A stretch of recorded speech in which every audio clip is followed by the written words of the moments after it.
The young man is stunned, frozen by the scene before him. He sees his parents looking so incredibly young, both of them cooing at No Yunha with baby toys. It's baby gear in their hands. What is going on here? No Yunha isn't sure either. He even thought for a second that he had been reincarnated into the next life. But when No Yunha reaches out to touch his mother's hand, he realizes his own hands are tiny, and he can't move this body at all. It seems No Yunha didn't die. Instead, he's traveled back in time to when he was just 1 year old. The shock is so great that No Yunha keeps his eyes wide open. He feels like this is totally illogical. How could this happen? How could he have possibly turned back time? He only remembers gasping for his last breath in the Abyss dungeon and Lee Yujung crying while repeating the word miracle. Could it be that she triggered a miracle? Lee Yujung possesses power on par with those in the 12 thrones, so it wouldn't be surprising if she actually managed to pull this off. Still, the idea of time travel is just too hard to believe. No Yunha looks at his parents' carefree faces, and his nose starts to sting. He never thought he'd be able to see them again. In his past life, they were both killed in a monster attack. Ever since he was 6 years old from that moment on, No Yunha lived with a burning hatred for monsters, turning himself into a slaughterer to wipe them out. But now, No Yunha has been given a second chance, so this time, with these very hands, he will change his destiny. Life in the body of a baby begins, and even though he retains all his memories before his rebirth, the truth is he's still just a baby right now. In other words, he can't do a damn thing, just eat, sleep, but regardless, No Yunha has a chance to live again, and that's his chance to turn his life around, both figuratively and literally. Figuratively, it means No Yunha can avoid the tragedies of his past life, and literally it means he's learning to roll over today. And the process of his first ever roll is being enthusiastically cheered on by a special fan named No Yunha. No Yunha is his cute older sister, only a few years older than him. But No Yunha's memories of his sister are quite hazy compared to his memories of his parents. There is only one moment he remembers clearly: the day his family was attacked by monsters. His sister hugged him tight, using her tiny body to shield him, crying and saying, "Yunha, I'll protect you." In this life, No Yunha is still the same loving sister. When she sees No Yunha successfully roll over, she lunges to hug him, rubbing her cheek against his, endlessly praising, "Oh, you're so good, my sweet little brother." Just like that. All in all, No Yunha is great in every way except for the fact that she's a little over the top with her emotions. Time just flew by like that. In the blink of an eye, No Yunha is a 9-month-old baby who can sit up steadily. He starts collecting mana. Mana is everywhere, even if it's just in small amounts, but it exists in the air. Before his rebirth, No Yunha didn't have much mana in his body, so that time was quite difficult. Therefore, if his body can handle it, he wants to start absorbing mana while he's still this young. It's just that the process isn't very smooth, because No Yunha keeps getting in the way. When she sees her little brother sitting cross-legged like an old man, she can't help but come. But it was precisely because of that No Yunha suddenly discovered something. The fact that his sister possessed so much mana within her wasn't necessarily a good thing, because if someone has too much mana, they will have to suffer through the agony of mana congestion, which could eventually take a serious toll on her health. No Yunha didn't want that to happen to his sister, so he needed to help her learn to control her mana. No Yunha, being innocent, had absolutely no idea about any of this. All she wanted to do was stick by her little brother's side and grow up together with him. Time flew by in the blink of an eye, and before long, No Yunha was 4 years old. Now he could do much more, and he spent more time outside than he did at home. As for the reason why, well, it was because every time No Yunha went out to play, she dragged him along. His sister wasn't just popular with the other kids, she was famous throughout the whole neighborhood. Compared to his sister, he didn't seem to be all that welcomed by the other children. "Hey, No Yunha, why did you come? You didn't need to show up." And just like that, she was here again. Just look at this kid's attitude. It's clear as day that she doesn't want to see his face. "It's because I got dragged here, you silly Minji." No Yunha replied. "Hey, I told you not to call me that. My name is Kim Minji, not silly Minji," she shrieked, making No Yunha's ears ring. After No Yuna arrived at the playground, she quickly asserted her position as the leader of this group of kids. The whole gang started gathering, getting ready to play cops and robbers. No Yunha wasn't excited at all because he felt like he shouldn't be playing with a bunch of kids, considering he was 32 plus 4 years old now. But when he saw his sister's smile, No Yunha felt like this whole experience wasn't so bad after all. I guess I'll just act like a kid for her sake. The two of them played together until late in the afternoon, and by the time they got home, they were both covered in mud. But No Yuna seemed very happy. Everything was quite peaceful until they passed an alley and heard a growl from a stray dog. Its eyes were bloodshot and terrifying. Startled, No Yuna, who was only half a head taller than her younger brother, didn't hesitate to stand in front of him. "It's okay, Yunha. I'll protect you," she said, her voice clearly trembling with fear. No Yunha realized this situation seemed identical to his past life. It appeared that no matter how many times he was reborn, his sister would still risk everything to protect him like this. He still clearly remembered those words along with the feeling of her trembling arms, but in this life everything was different. No Yunha bravely stepped forward to face the dog. "No, I will protect you." As soon as he said that, the mana within him was released. No Yunha stared straight at the dog. Then he shouted, "Get lost!" The thing that scared the dog wasn't his youthful face or his voice, but the mana he radiated. Without waiting for No Yunha to say it a second time, the dog tucked its tail and ran away. As for No Yuna, she was so shocked that her mouth hung open for a long while before she regained her senses. Then she pounced on her younger brother with great excitement. "Yunha, what just happened? Was that mana? I want to do that too, teach me." No Yuna seemed overexcited, but given her personality, this reaction was normal. Eventually, No Yunha agreed to his sister's request, even though he had intended to teach her since she was 9 months old anyway. No Yuna seemed very happy and pulled her brother's hand to run home.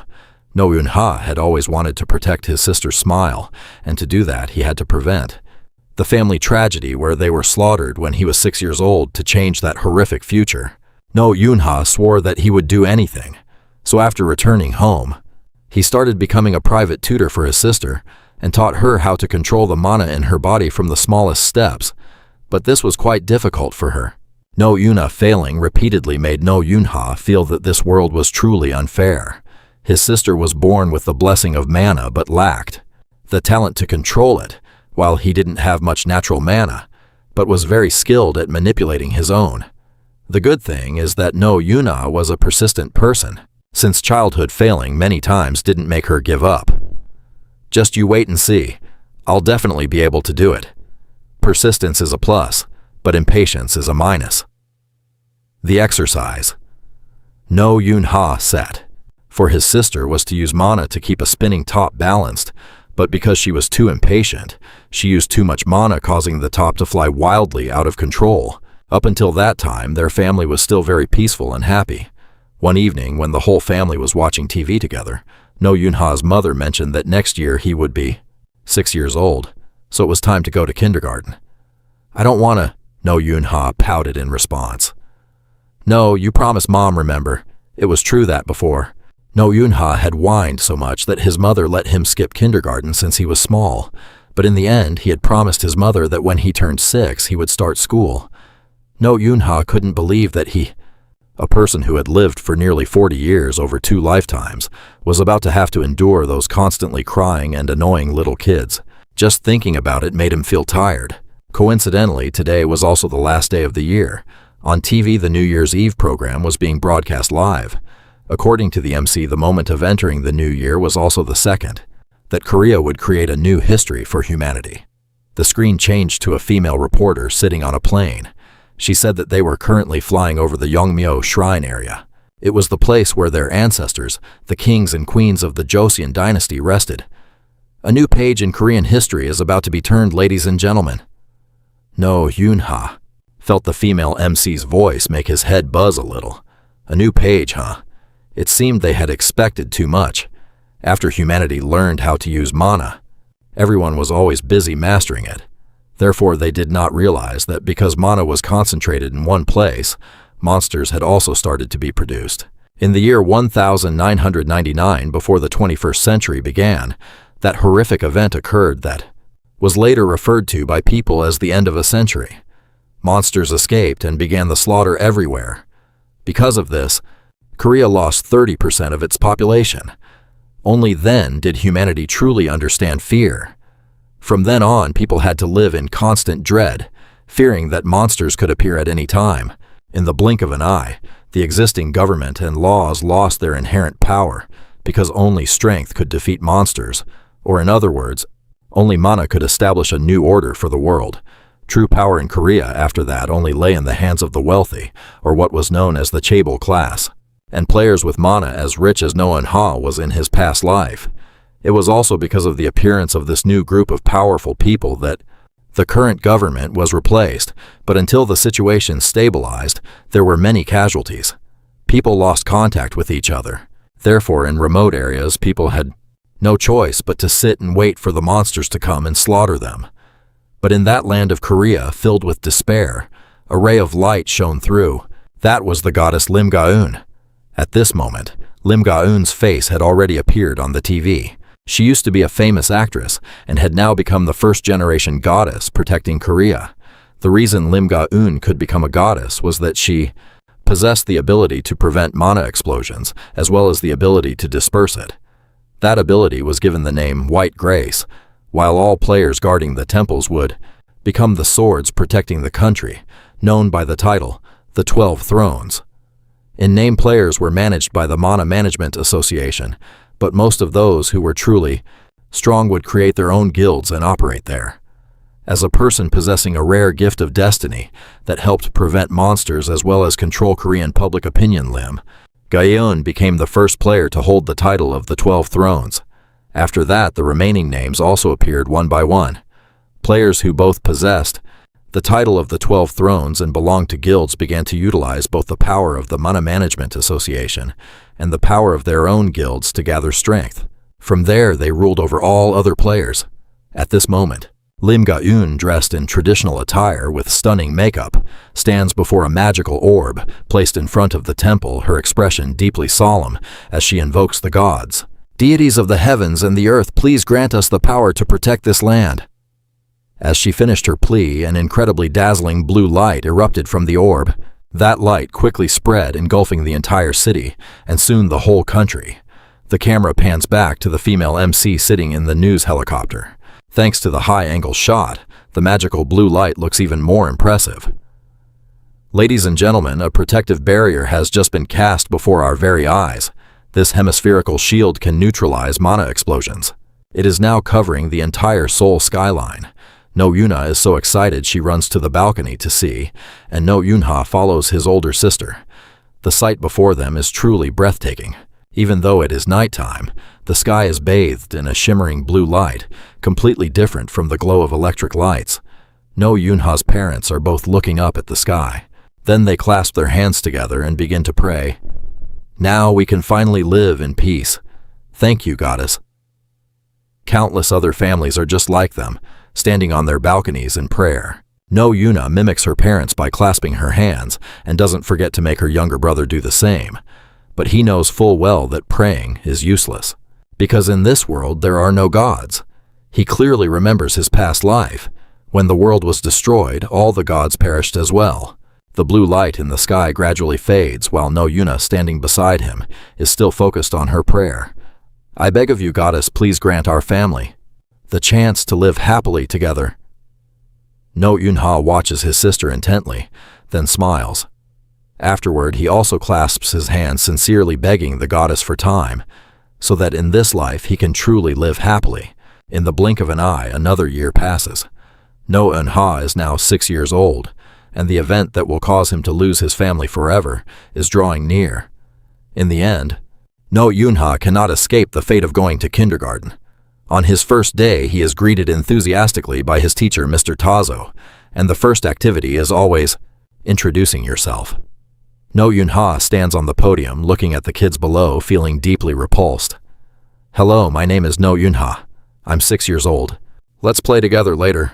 No Yunha's introduction couldn't have been any shorter. Tazo thinks he isn't finished. but after waiting a long time without hearing another word, he tries to coax him. That's a bit short, isn't it? Is there anything else you'd like to say? I'm sure your classmates would really love to know more about you.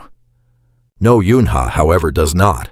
He has no intention of making friends with these brats, so he refuses to add anything further. Then things get interesting. He happens to be in the same class as Kim Minji, the kid he always calls Dummy Minji. As soon as she sees him, she shrieks, "Why are you in our class?" "Oh, it's Dummy Minji. You go to school here too." No Yunha replies just to tease her. Kim Minji is like a mini volcano. Every time she meets him, she erupts in anger. Teacher Tazo sees how tense the two kids are and has to step in to mediate. After that awkward introduction, the children have some playtime before lunch. At first, Tazo was worried that No Eun-ha wouldn't make any friends, but the other kids seem very interested in the new student. They quickly swarm him, each asking a question: where he lives, how many people are in his family, what he likes and dislikes, you name it. No Eun-ha has a massive headache because of these kids. This is exactly why he hates children. Managing to escape with great difficulty, No Eun-ha wanders around the kindergarten and discovers the children's reading corner. At least this place is quiet. He picks up a few random children's books to kill time. There is another pretty girl reading here too, but at first No Eun-ha doesn't even notice her, until a group of other kids appears noisily shattering the piece that No Eun-ha had struggled so hard to find. These three children are Choi Yun-hyuk, who leads the way, followed by what must be his two lackeys, Ma Bang-jin and Zion Seong. "Jin, are you reading again? What's so fun about reading, huh? Young-ha-sang, don't you have any friends? Why are you always alone?" Choi Yun-hyuk says loudly. The girl named Young-ha-sang looks visibly anxious the moment she sees this kid. It seems she's been bullied many times before. As for Choi Yun-hyuk, he acts like the big bully of the kindergarten. The moment he arrives, he reaches out and snatches the ribbon from Young-ha-sang's hair. "What is this ugly ribbon?" Jung-ha-sang quickly stands up to get her belongings back. "That's the ribbon. My dad bought for me. But those kindergarten bosses don't want to let her off that easily." The result is, Jung-ha-sang cries while pleading, and Choi Yun-hyuk and his two cronies laugh gleefully. So childish. No Yun-ha, who had been silent all this time, suddenly speaks up. With the immense pride of a 6-year-old, Choi Yun-hyuk is provoked. Look at this kid, absolutely fuming. "What did you just say?" He glares at No Eun-ha, but in his wildest dreams he could never imagine that the person he is messing with is actually a terrifying man trapped in a child's body. If he knew, he would probably be scared stiff.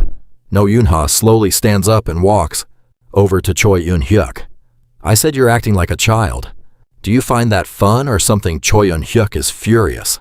His small hand forms a fist swinging toward the other boy. No Eun-ha doesn't rush to fight back. He just tilts his head to dodge, seeing how skilled Choi Yun-hyuk is. He must be a seasoned pro at bullying classmates. Naughty brats like that need to be taught a lesson. With that, No Eun-ha kicks him and the kid flies straight backward. His whole body slams hard into the ground and then, "Take that red ribbon back to its owner. Here, take it, and next time, don't let them snatch it from you." Choi Yun-hyuk was helped up by his two little lackeys. A dull ache pulsed from his backside. It must have really stung. "My brother won't let you get away with this, just you wait," he threatened. It was hard to believe those words were coming from a 6-year-old. Yun-ha shot him a glare that could kill. Choi Yun-hyuk, terrified to the point of trembling, scrambled away with his two cronies. Once the three of them were gone, Jung-ha-sang timidly tugged at No Eun-ha's sleeve. When he turned around, he saw the little girl crying and smiling at the same time. "Thank you so much for getting my ribbon back." She looked frail, but both Kim Min-ji and that brat Choi Yun-hyuk had mana levels above the average. In fact, most of the children here had similar mana levels. No Eun-ha began to feel a flicker of curiosity. He didn't know how much mana Jung-ha-sang possessed, and as it turned out, he had struck gold again, because when he checked her, he discovered the amount of mana this little girl possessed seemed even more abundant than her older sisters. Furthermore, compared to No Eun-ha, Jung-ha-sang seemed much better at controlling her mana, so her levels were only increasing over time. Someone like this, when she grew up, would surely be among the 12 thrones, or at least become a candidate for one of them. But in his past life, No Yunha had never once heard the name Yung Ha-sang. That made him quite curious. Even if she didn't become a player with that much mana, she should have been famous. So to get to the bottom of this, No Yunha proactively offered to be friends with Yung Ha-sang. He was living in a world where mana was the ultimate power, so it would be very beneficial to be close to her, and she had no reason to turn down the person who had just helped her. Just like that, he had made his first friend in kindergarten. Seeing their son behaving well and not causing trouble at school, No Yunha's mother seemed very happy. In fact, after he returned home, she even deliberately checked her son's school bag and found the paper carnation he had cut out at school. The mother was wearing a bouquet pinned to her chest, one made by her son and one by her daughter, but his older sister wasn't very crafty at all. "Yunha, you cut out 3 flowers, didn't you?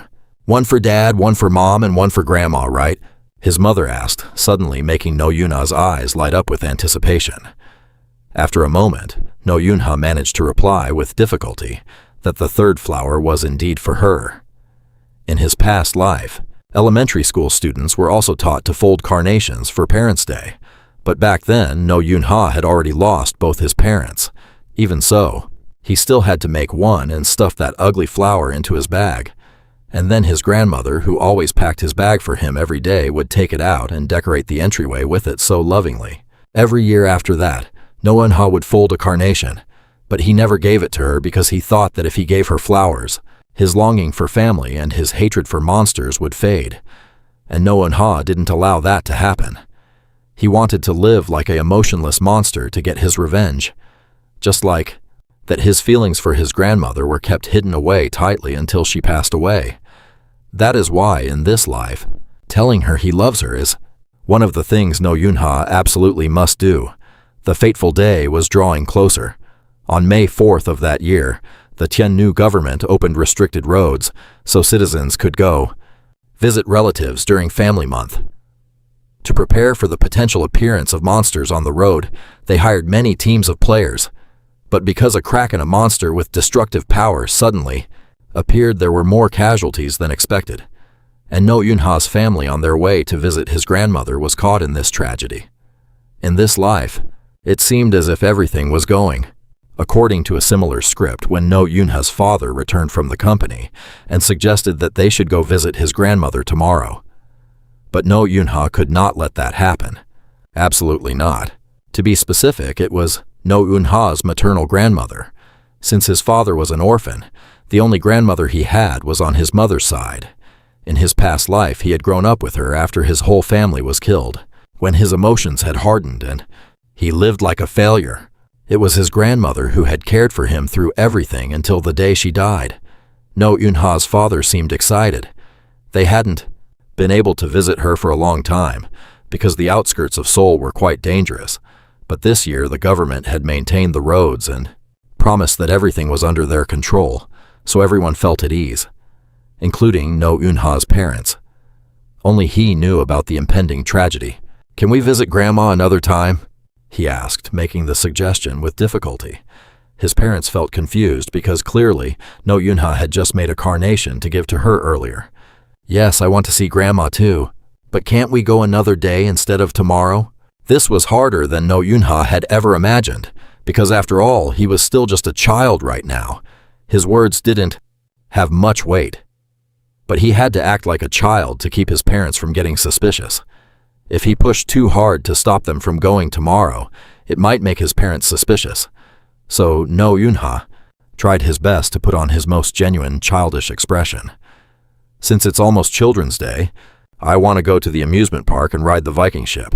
They said it's not that far from our house." His suggestion was quickly picked up by another child. It's rare to see both No Yunha and No Yunha so excited to support their parents, especially since they usually don't want to go to the amusement park at all. But with so many monsters outside, they had no choice but to change their plans. Instead of visiting Grandma, they'll go to the amusement park tomorrow. "All right then, I'll pack a lunch for us," Mom said. "Is there anything you all want to eat?" "Yes, I want sandwiches and fried chicken." No Yuna cheered, jumping with joy, while No Yunha silently sighed in relief. His plan was working, even if he couldn't stop that kraken from escaping. If he couldn't keep it contained, he could at least prevent his family from crossing paths with it. This was the first step in changing the future, though No Yunha hadn't considered the butterfly effect. It seemed his small actions had unintentionally shifted many things in the future, and soon after, No Yunha's mom suddenly received a phone call. He didn't know what was said on the other end, but she looked so worried she was on the verge of tears by the time she hung up. She explained that Grandma had suddenly collapsed, which made no sense to him, since he clearly remembered her health being perfectly fine in his past life. But regardless, this had completely thrown No Yunha's plans into disarray. If his grandmother had collapsed like that, his mother had. No reason not to go visit her, and his father insisted on taking his wife, but seeing his son's face darken. No Yunha's mom assumed he was just upset about the broken promise to go to the amusement park, so she knelt down to meet his eyes and comforted him. Yunha, honey, Grandma isn't feeling well. I know you really wanted to go to the park, but can we wait until next time? No. Yunha was incredibly conflicted. He had tried to change the future, but his grandmother still got hurt. So if he tried to intervene further, surely something even worse would happen. Could it be that there was no way for him to keep his family from facing that kraken? If so, what was the point of being reborn? No Yunha was so tense he could barely breathe, but after thinking it over, he realized that in this life, the only difference was him. He was different from his past self, specifically because he had been hoarding mana since he was 9 months old and possessed all his combat experience from his previous life. So if he couldn't stop his family from running into the kraken, there was only one path left. He would have to fight the monster himself. The Mana Management Association classifies all monsters based on their threat level. Rank 9 monsters are those that pollute the environment or spread diseases. Rank 8 are monsters that bring physical danger to daily life, and Rank 7 are monsters that commit mid-level crimes like robbery and murder. Rank 6 are monsters that paralyze administrative operations in a city regardless of whether they act in groups or alone. Monsters that infiltrate human territory or possess an equivalent threat level are classified as Rank 5. Rank 4 are monsters that control swarms to harm humans or threaten the human economy. Rank 3 are monsters that can paralyze government-level administration, are identified as a single entity, and cause damage equivalent to a disaster. Even higher, Rank 2 are monsters that can paralyze government-level administration, are identified as a single entity, and cause damage equivalent to a catastrophe. And the highest Rank 1 are monsters with the ability to threaten the very existence of humanity. The Kraken is a Rank 3 monster. In his previous life, by the time No Yunha graduated from the academy, it had been downgraded to Rank 4 due to the rise in the average power of players, but currently the players in the area where the Kraken will appear are only Rank E to C at best, so they definitely cannot defeat that monster. Naturally, in his current state, he couldn't beat it either. There was only one way to survive, and that was for him to stall for time until the 12 thrones arrived to defeat the beast. What made it even worse was that the only weapons a 6-year-old like him had were scissors and a box cutter. No Yunha naturally wanted to take something else like a kitchen knife, but his parents would notice. With flimsy weapons like craft scissors, if he coated them in mana, they might still be able to deal some damage to the monster. Yunha, are you ready yet? We're leaving right now. Mom suddenly poked her head into his room. Yes, I'm coming right out. I'm ready. No Yunha meant that he was ready to face the Kraken. Since it was a day when road maintenance was finished and it was family month, traffic was backed up. No Yunha's parents in the front seat were feeling impatient, yet their little son didn't look tired or angry at all, unlike No Yunha, who had fallen asleep to the point of drooling. In reality, No Yunha wasn't calm at all. The further they got from the city center, the more tense he became. Based on his memories from his past life, No Yunha remembered the Kraken appeared. That when his family was crossing the middle of the Seongsan Bridge, but they had already crossed more than half of the bridge, and the monster was still silent.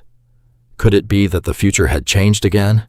Please just let us cross the bridge safely. He prayed silently, but it was as if the Kraken was laughing at his desperate wish, telling him he couldn't change his tragic fate, because right after No Yunha finished his silent prayer, that Rank 3 disaster class monster appeared. Its tentacles, flailed about destroying everything in their path. Nearby cars and roads were smashed to bits. A massive boulder fell onto a car, destroying it completely. The people were terrified and scattering in all directions. From a distance, a group of people in black outfits ran toward them. "What are the players doing?" They had arrived. A blond young man in the lead shouted, "Protect everyone! Charge!" He suddenly looked up just in time to see a tentacle slam directly into him. Covered in blood, he raised a trembling hand. Seeing this, his followers panicked and scattered. One person shouted angrily, "Those damn players! If you all run away, what are we supposed to do?" The scene shifts to No Yunha's family inside a car. No Yunha's voice began to tremble. "We should get out too. It's chaotic out there, so be careful when we go out. It's okay, just trust your father. If we move calmly, we'll be able to evacuate safely." Yunha and Yuna sat hugging each other in fear. Their father turned to reassure his children. "You heard what your father said, right? Get out of the car calmly. The players will protect us, so don't worry." The family of 4 left their heavily damaged car. As soon as Yuna stepped out, her face turned pale. She collapsed to the ground, startling her brother. "Sister," Yuna's legs were shaking. "Why can't I stand up? I need to get up. I have to get up and walk." Yunha looked at her with an anxious expression. He approached and offered, "I'll carry you, Yuna." Their father turned to ask, "Yuna, are you okay?" Yuna replied, "Yes, I can walk." A player pointed and shouted, "This way, please follow me to evacuate somewhere else." Yunha ran, thinking, even though a grade 3 Kraken appeared and the players are panicking, the veteran players have quickly assessed the situation and are focusing on evacuating the civilians. However, the Kraken isn't the only problem. "We need to get off the bridge before they show up." Suddenly, a spear pierced through the leader. He didn't even have time to react before he was killed instantly. Yunha's family panicked in shock. A hand with sharp claws gripped the side of the bridge and climbed up. He frowned and thought, "They're here. The level 7 monsters. Sirens." One walked over and pulled the spear out of the fallen man. Its eyes were bloodshot and it glared at the humans with sharp teeth. One lunged and bit hard into a woman's shoulder. Nearby, the players were struggling as soon as the monsters appeared. A man supporting an injured girl shouted, "Does anyone here know healing magic?" A woman heard him and ran over, but after just a few steps she was impaled by a spear. Without stopping, countless sirens swarmed to attack. The entire No Yunha family looked at the surrounding scene in horror. Their father shouted, kids, you trust me, don't you? No matter what happens, Dad. We'll protect you, so don't look back. Just run." They ran with all their might. A tentacle coiled several cars together and lifted them high into the air. It flung the vehicles hard toward the people who were running away. Yunha looked at the flying objects above him in shock. He quickly shouted, "Dad, it's dangerous!" The cars fell crashing heavily into those nearby. A car fell hard onto a tanker, causing a massive explosion that blocked the path ahead. The father's face was filled with despair. A player shouted, "When will reinforcements arrive?" Because of the fire, the road was blocked. Someone else replied, "It's only been a few minutes. We need to hold out until reinforcements arrive." He thought to himself, "Reinforcements from the 12 seats. Before I regress, the 12 seats reached this place 30 minutes after the Kraken appeared. Can the players protect everyone now that the escape route is blocked? They might be able to hurt the sirens, but the Kraken... Oh, if no one deals with it, we'll all die." Yunha took a deep breath and let it out slowly. He took off his backpack. "I prepared for this from the start. Even if I have to risk my own life, I will protect my family." His mother saw him pull out a knife and was confused. Yunha looked at them and spoke. "Mom, Dad, please don't move until help arrives." His father's voice trembled. "Yunha, what are you doing?" Yunha's gaze was filled with determination. "The players will block the monsters' attacks. Even so, if something dangerous happens, I will protect Mom and Dad." He thought, "If I leave, Afhabang, Elashur. I'm the only one here who knows how to use mana." Yunha smiled and said, "You can do it right, Yuna." She became flustered and could only call out to him. Yuna saw him running away and shouted, "Yunha." He was filled with killing intent, clutching the utility knife and charging forward. Yunha sprinted at an astonishing speed. As he ran, he channeled power into his legs. He pushed off hard and leaped into the air, vaulting over the vehicles. Suddenly, a jolt of electricity surged through Eunha's body. He gritted his teeth in pain, trying to endure it. This is the movement acceleration skill I used in my past life. This is the first time I've used it in this body. It's a bit too much for a child's body, but if I use it, I'll get to the Kraken immediately. Ignoring the pain caused by the skill, Eunha didn't stop. He landed hard on the roof of a car and launched off again. 2 people nearby were shocked. What is that kid doing? It's dangerous over there. Hearing the screams, 2 sirens took notice. Seeing Eunha, they blocked his path. He gripped the knife in his hand, mana erupting from his palm. With a surge of power, he tilted his head to dodge a swipe from a siren. Eunha took the opportunity to slice off its head. As one hit the ground, others swarmed forward. He jumped to avoid a lethal blow from a siren and landed, stabbing hard into its neck. Another siren flew at him, but Eunha flashed past like lightning, slicing off its head. He gritted his teeth, suddenly startled to realize one more siren had struck him, sending him flying. Eunha slammed hard into a nearby car, but he quickly stood back up. His whole body was exhausted as he held the knife in front of him. This time, 4 sirens attacked at once. Eunha pulled his knife back, bracing himself. He swung horizontally, slicing off one of its arms. Eunha ran toward the front of the siren, his eyes flashing. He turned back and slashed behind him, hitting its arm. The siren's arm was severed. He thought, I'm calm now. The feeling of killing monsters before I regressed. Eunha gritted his teeth, his killing intent overflowing.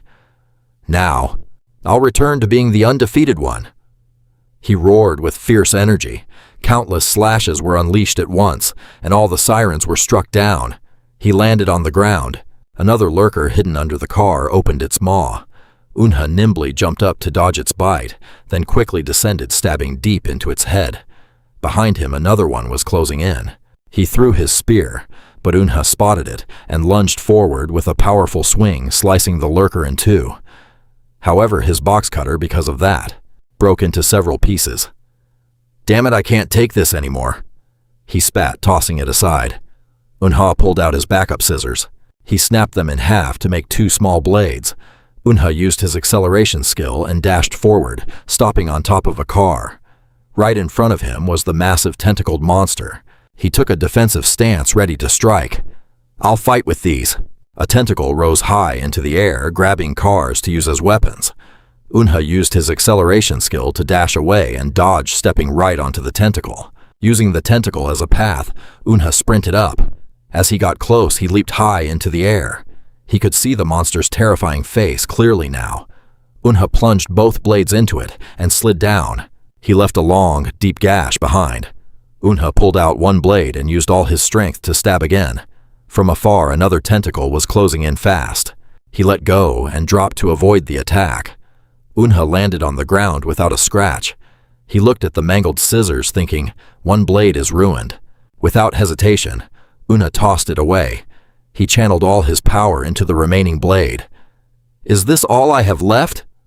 Eunha sprinted in one direction to dodge a tentacle crashing down. He stepped onto the tentacle and kept running. Eunha ducked low to dodge another one, then jumped up, raising the blade high. Eunha roared with all his might. Suddenly, a tentacle reached him. Eunha couldn't react in time and took a direct hit, falling to the ground. As soon as he landed, Eunha quickly retreated, gripping the blade tight. Damn it, I'm almost out of mana! The Kraken suddenly shifted its target to the bridge pillar. The tentacle smashed into it, shattering the pillar and causing the ground where Eunha was standing to crumble. He panicked. You annoying piece of trash! Eunha sprinted across the falling rubble. A moment later, a section of the bridge collapsed, but Eunha managed to reach solid ground just in time. The Kraken didn't let him rest. It grabbed a truck to use as a weapon.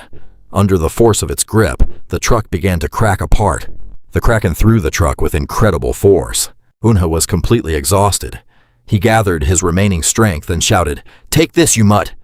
Eunha raised the blade high, unleashing a massive surge of power. Suddenly, the truck was sliced in 2, and none other than Eunha had just swung through it. The truck exploded behind him. He stood there frozen, breathing heavily. He looked at his hands covered in wounds. Eunha collapsed from pure exhaustion. His head slammed into the stone floor. Eunha lay still, unable to move a muscle. He tried to force himself up. Damn it, I can't move. Am I completely out of mana? No? If I lose consciousness here, everything I've built will collapse. Unha's eyes watched the Kraken, his vision, blurring then closing shut. He only saw darkness.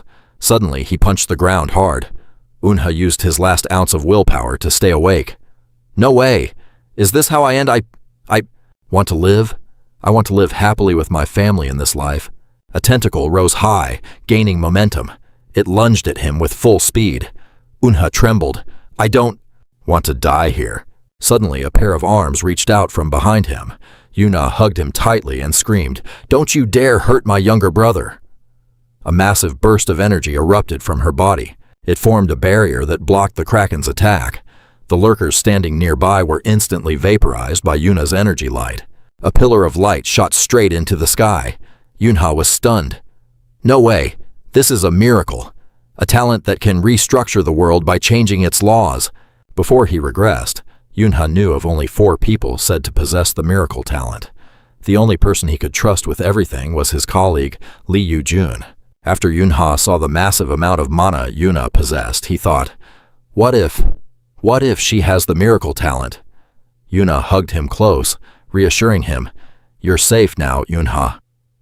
Yunha was shocked to realize his wounds had healed. Not only that, but this light was also shielding them from the Kraken. But using a miracle comes at a price.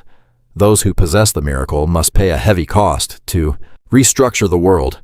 He asked worriedly, "Yuna, are you okay? Does it hurt anywhere?"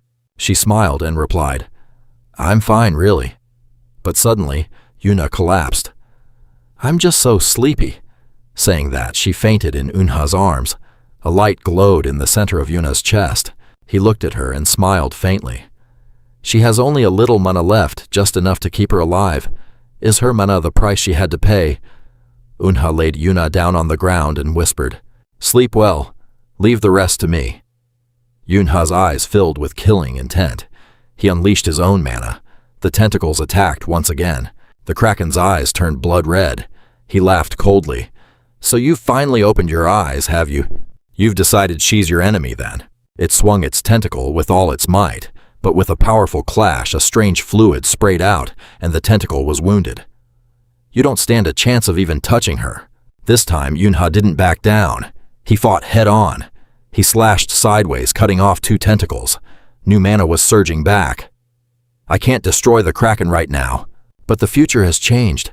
My family is still alive. There is nothing left to fear. I just need to hold on until the 12 apostles arrive here." At the moment the Kraken appeared, he was on the Wonhyo Bridge not far away. A frustrated voice spoke up. "This is so annoying." This was Hun Chawan. "We're not moving at all. Are you sure you're driving? You aren't dozing off while pretending to drive, are you?" The driver stammered. "There are so many cars on the road at this hour. Every route in Seoul is like this." He was annoyed. Did he really have to ask to leave the 12th throne just for this? "Why do I have to work during my precious days off? I only joined the 12th throne to fight against the strong, not to save civilians." Suddenly both of them felt something at the same time. The driver spoke up. "This is an enormous amount of mana." Hunchan raised a hand to stop him. "I know." Just then his phone rang and Hunchan answered. "You felt it too, didn't you?" The person on the other end didn't deny it. "Yeah," he asked. "What rank is it?" The person on the other end replied, "According to the intel we received, it's a Kraken." "Rank 3. Kang Huncheon frowned. "Rank 3, you said?" He flashed an amused smile. "Where is it?" The driver was terrified there was a monster. Yet he looked so happy. Anyone seeing that expression would probably think he'd gone mad. The person on the phone explained, "Obviously, it's at Seongsan Bridge. Get there and take care of it with me. There are already some players on the scene. I'm not sure about the extent of the damage yet, but the situation there is very chaotic." He replied indifferently, "Is that so? I'll meet you there." With that, the other person hung up. Hunchan opened the door and left the car. The driver panicked. "Captain, what are you doing?" He shook out his limbs and chuckled. "What do you think, heading there, obviously. With this traffic, who knows when we'll actually arrive?" Hun Cheon unlatched a locked briefcase and pulled out a sword. The driver was shocked. "Going on foot?" It takes 2 hours to drive there. He smiled confidently. 30 minutes is plenty. Hunchan used mana to enhance his strength, and an immense amount of energy radiated from his body. He lowered his center of gravity and channeled all his power into his legs. He stomped hard, cracking the road beneath him, and then launched himself away at incredible speed. The driver just stared as Hunchan left. He sighed in admiration. That's our captain for you. He's obsessed with fighting. His only wish in life is to battle strong opponents. The captain of the Fire Demon Guild, Kang Huncheon. 30 minutes later, a terrifying tentacle lunged at him, but Hunchan swung his sword. The slash was infused with fire, incinerating the limb. He suddenly noticed something ahead. It was a massive pillar of light created by Yuna. That is... Feck, but there's no one else at the scene. Who could possibly cast magic on that scale? That means... A thrill spread across Huncheon's face. A newcomer was standing in front of Yuna, protecting her. He slashed his hands hard at the tentacles. Yunha gritted his teeth, channeling mana into his hands. From a distance, Hunchan charged forward with his flame-wreathed sword.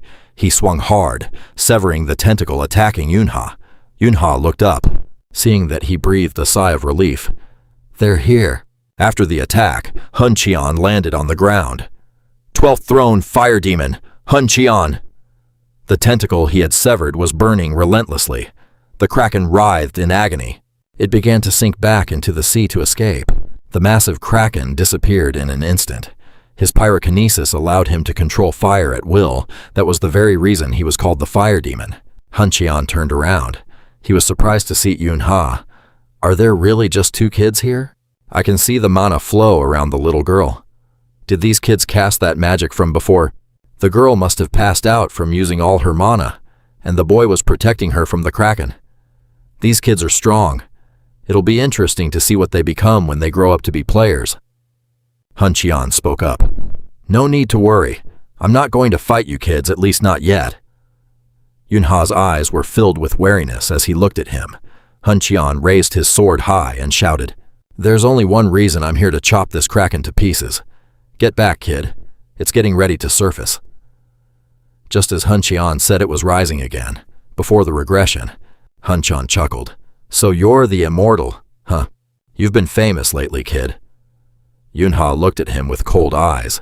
After a moment, he spoke. What do you want? Hunchan smirked. Nothing much. I just wanted to see if you were as strong as the rumors say. Fight me, Yunha replied coldly. Not interested. Get out of the way.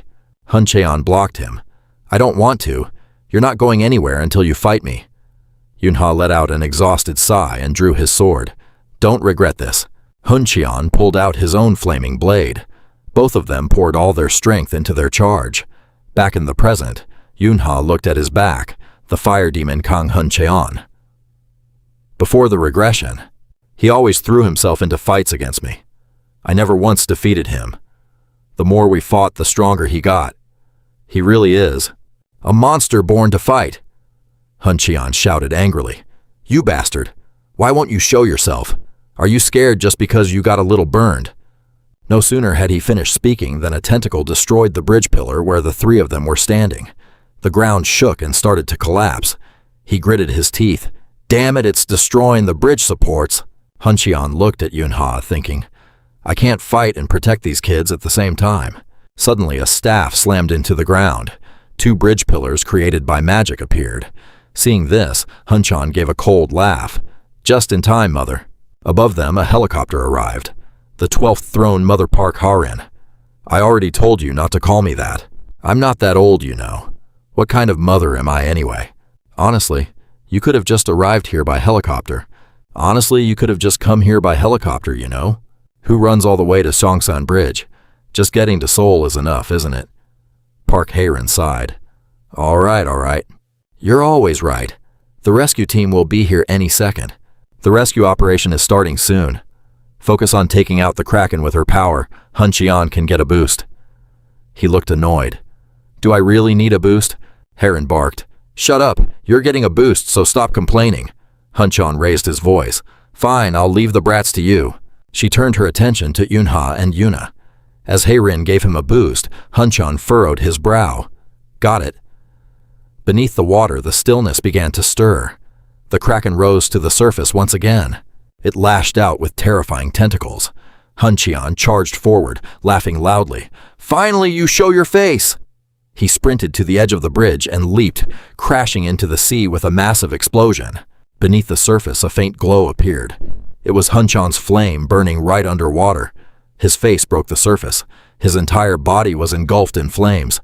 He walked slowly across the water, leaving a trail of fire with every step. The kraken lunged with its tentacles. Huncheon looked up at the two tentacles hovering over him. They coiled and struck from 4 different directions at once. Huncheon let out a mocking laugh. "Pathetic!" He raised his sword high. "Get lost!" Huncheon swung his flaming sword down with immense force. The heat was scorching, incinerating the kraken's entire body. It writhed in agony, letting out a piercing, tragic scream. Huncheon watched the kraken with a cold expression as the flames around him faded. Yunha cheered. "Finally, the kraken is asleep now." The rescue ladder lowered and Park Hae-rin rushed over. "Hey, are you kids okay? Don't be afraid, I'll use a healing spell right away." She suddenly froze in shock, realizing the children didn't have a single scratch on them. Was that magic earlier? A miracle? Did a miracle heal these children? Amazing!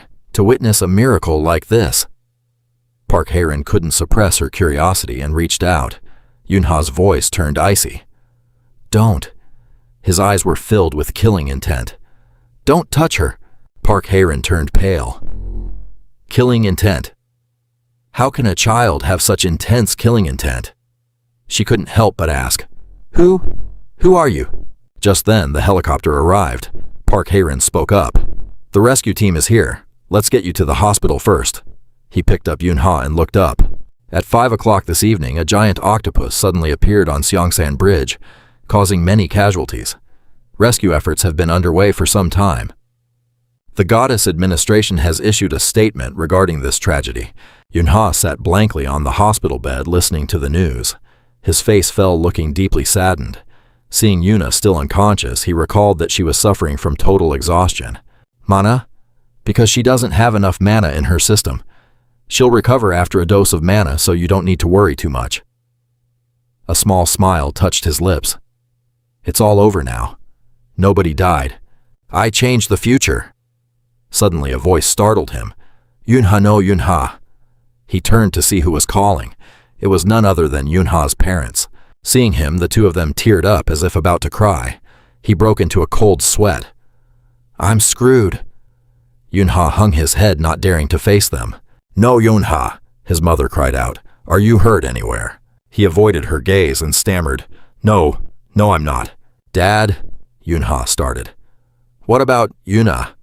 He pointed. "She's sleeping because she's low on mana. She'll be given medicine." Upon hearing that, his father breathed a sigh of relief, then turned angry. "No, Yunha. Why did you run off?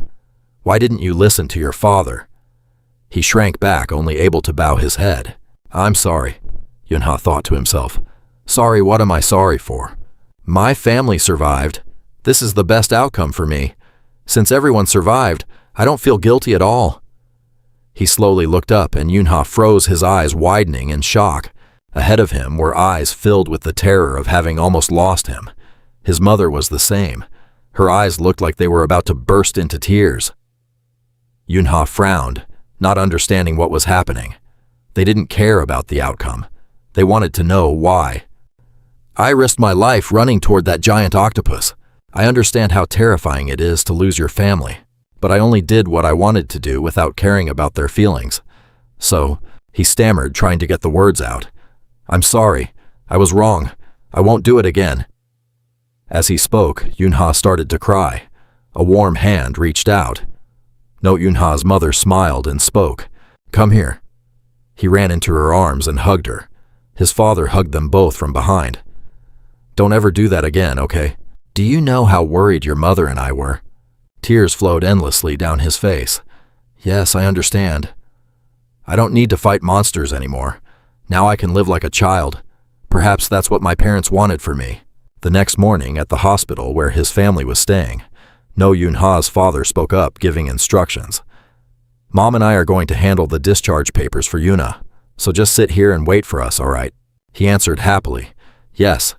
No matter what happens, I'll sit here and wait."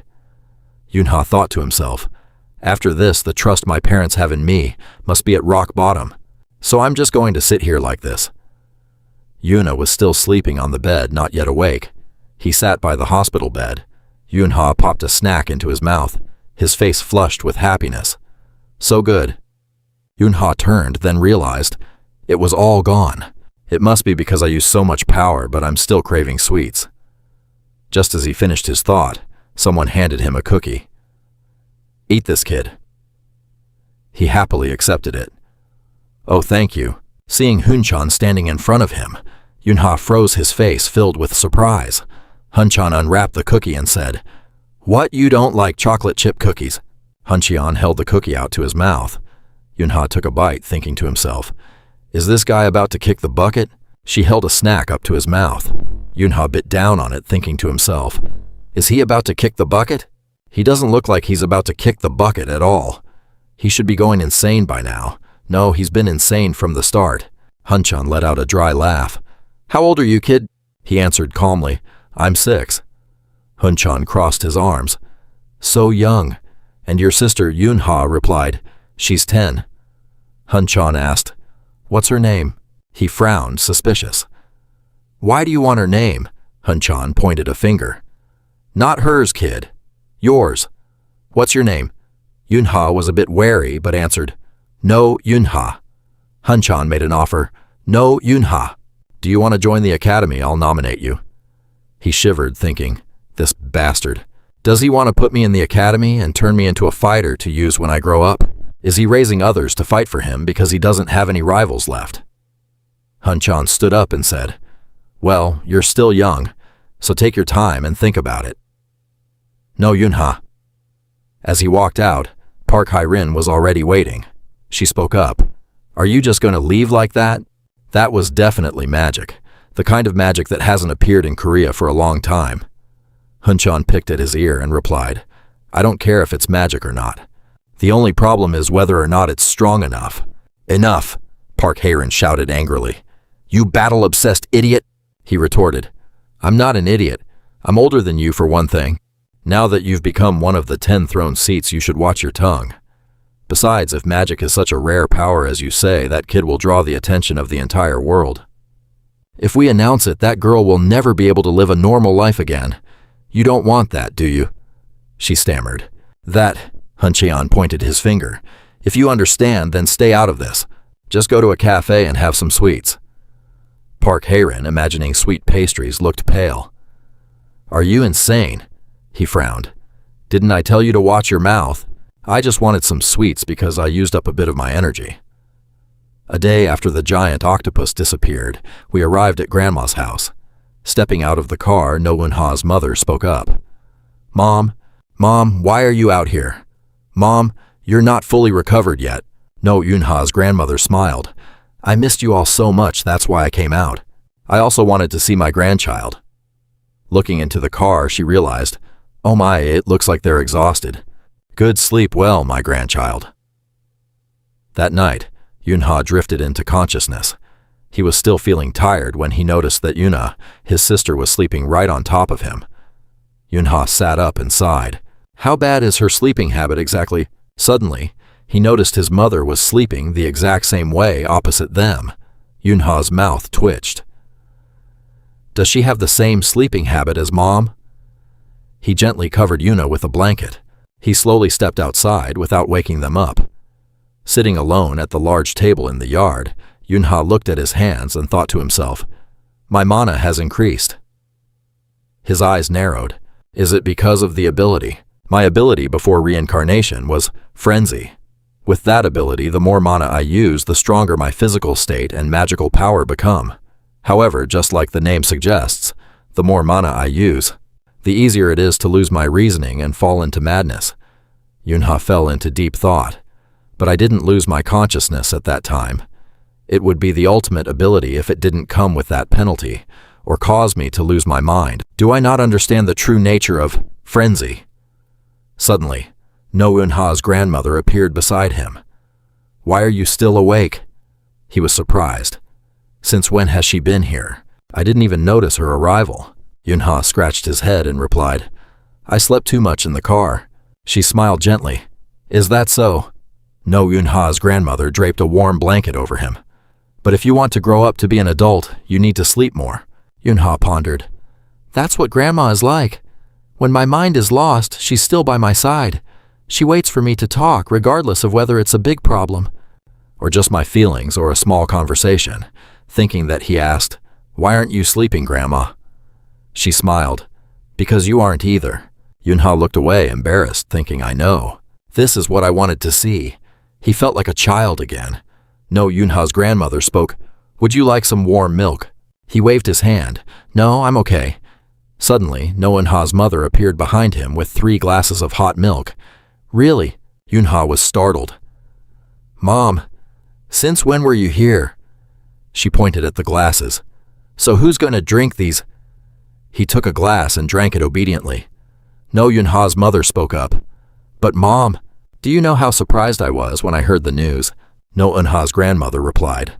That's why I told you I've recovered. You know how gossipy the neighbors can be, she said worriedly. Even so, Mom, do you know how worried I was when I heard you fainted? He thought. She slipped, but woke up with only a scratch. She recounted, I lost consciousness. No-Eunha's mother was skeptical. Lost consciousness. She explained, Could you call it sleepwalking? I was walking up the stairs and then I saw him. I'm not old enough for that yet, honey. Just hear me out. He kept waving his hand at me. He told me not to go up there. Thinking about it now. Wasn't he talking to her? Mom isn't that old yet, my dear. Just hear me out. He kept waving his hands, telling his mother not to come up here. Now that I think about it, wasn't he talking to her? Thinking about it. If we call it a dream, that'd be pretty weird. If there was a real problem, the whole family would follow Grandpa's lead. If something like that were happening, Grandma should have told us. Grandma told the story happily. But isn't it magical? Mom dreamed about it not too long ago. She said there was a beautiful deer all alone out there. But when Mom went outside, it was Yunha. Yunha asked in surprise, Wait, a deer? Grandma looked confused. What's wrong? She remembered. You dreamed about it before, and Dad was left behind. A deer. Yunha gasped. Oh my God. His face turned red as he waved his hands. Ah, no. Mom hurriedly turned to him and asked, Yunha, what do you want to be when you grow up? Yunha stopped drinking his milk, stammering, I. Behind him, something dark and gloomy seemed to be following. Those were the demons constantly screaming, Save me, help me. It gave Yunha a feeling of extreme terror. Seeing his expression, she worried, What's wrong, honey? Yunha instinctively looked behind him and gave a forced smile. It's nothing. You don't know, huh? Grandma's voice chimed in. It's okay not to know. Yunha turned, surprised.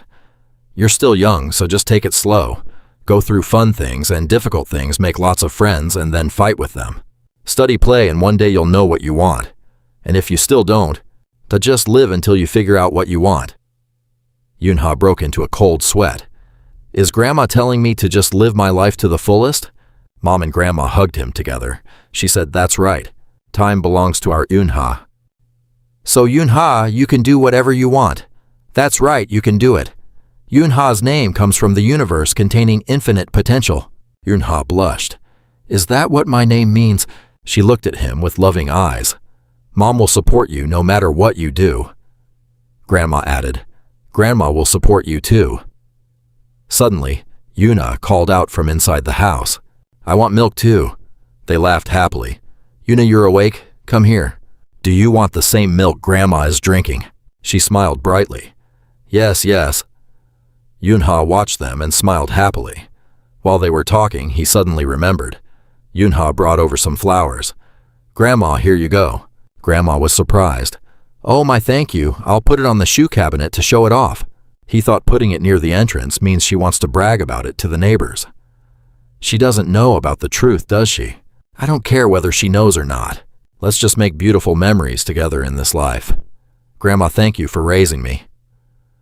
The image of Grandma's gentle face appeared in his mind. One afternoon at home, Dad's voice rang out. Yunha, Yunha, you guys are getting a new sibling. Both of them were surprised. What? Yuna cheered. I'm having a sibling.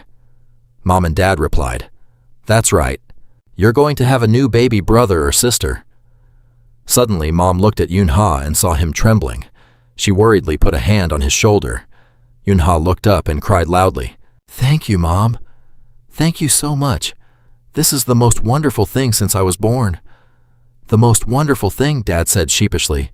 You're acting like you're the dad here. The whole family laughed happily. Scene changed to kindergarten. From afar, 3 little girls ran in. Pochi here, do you miss Mommy? Yunha was wearing dog ears, crawling down exhausted. 2-year-old/7-year-old, goddess of history, no Yunha. The kids came over to pat his head. Pochi, why are you crying? Don't cry, Pochi. Good dog. He blushed, thinking angrily. I'm not crying, you jerks. Suddenly, Minji spoke up from nearby. I don't see what's so cute about Pochi. I wish we could just throw this mongrel away. He gritted his teeth. You little bitch, Minji. Every chance she gets, she mocks me. Bad girl, he thought. Do you want to be reported to the teacher? Yunha remembered. The time he was sleeping and got caught by the teacher. This is driving me crazy. Just sleeping and then getting thrown back into this monster cage again. Another girl walked in. Kids, my loves, Daddy's here.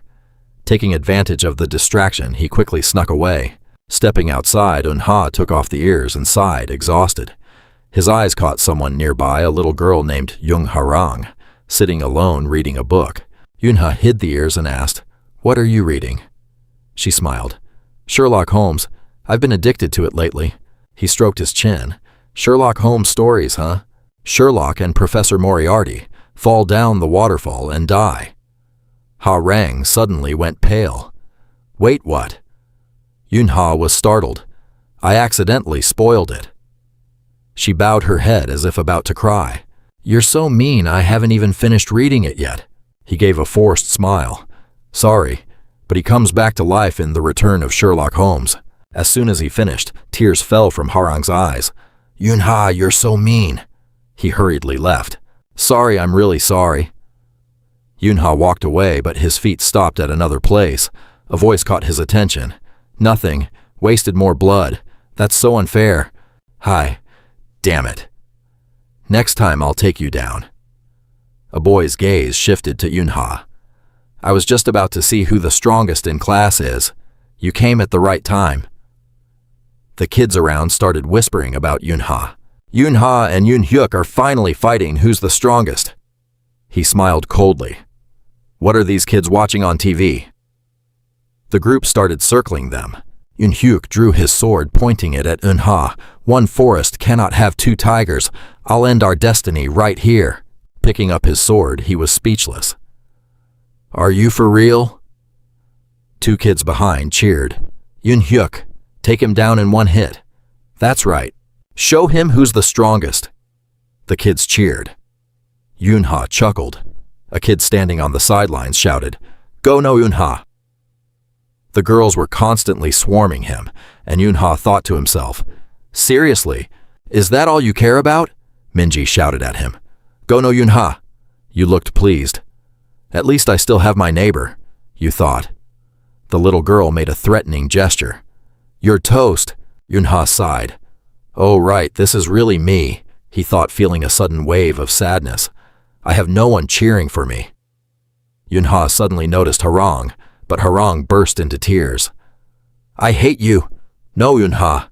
Hearing that, you jumped startled. Yunha picked up his plastic sword. That's right. I'm all alone in this life. You put on a scary face.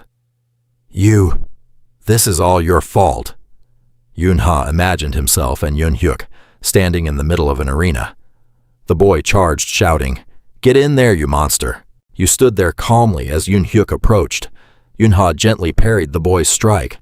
With a burst of strength, you sent his sword flying. It spun through the air, right over his head, leaving the boy just staring up at it. Seizing the opportunity, Yunha moved quickly, dashing past him and slashing horizontally at his waist. At that same moment, the sword finished its spin and hit the ground. Yunha stood tall without even looking back at his opponent. Slowly, he sheathed his sword. Yunhyuk clutched his stomach, trembling. No, there's no way. If I could just use my sealed power. The boy coughed repeatedly and collapsed.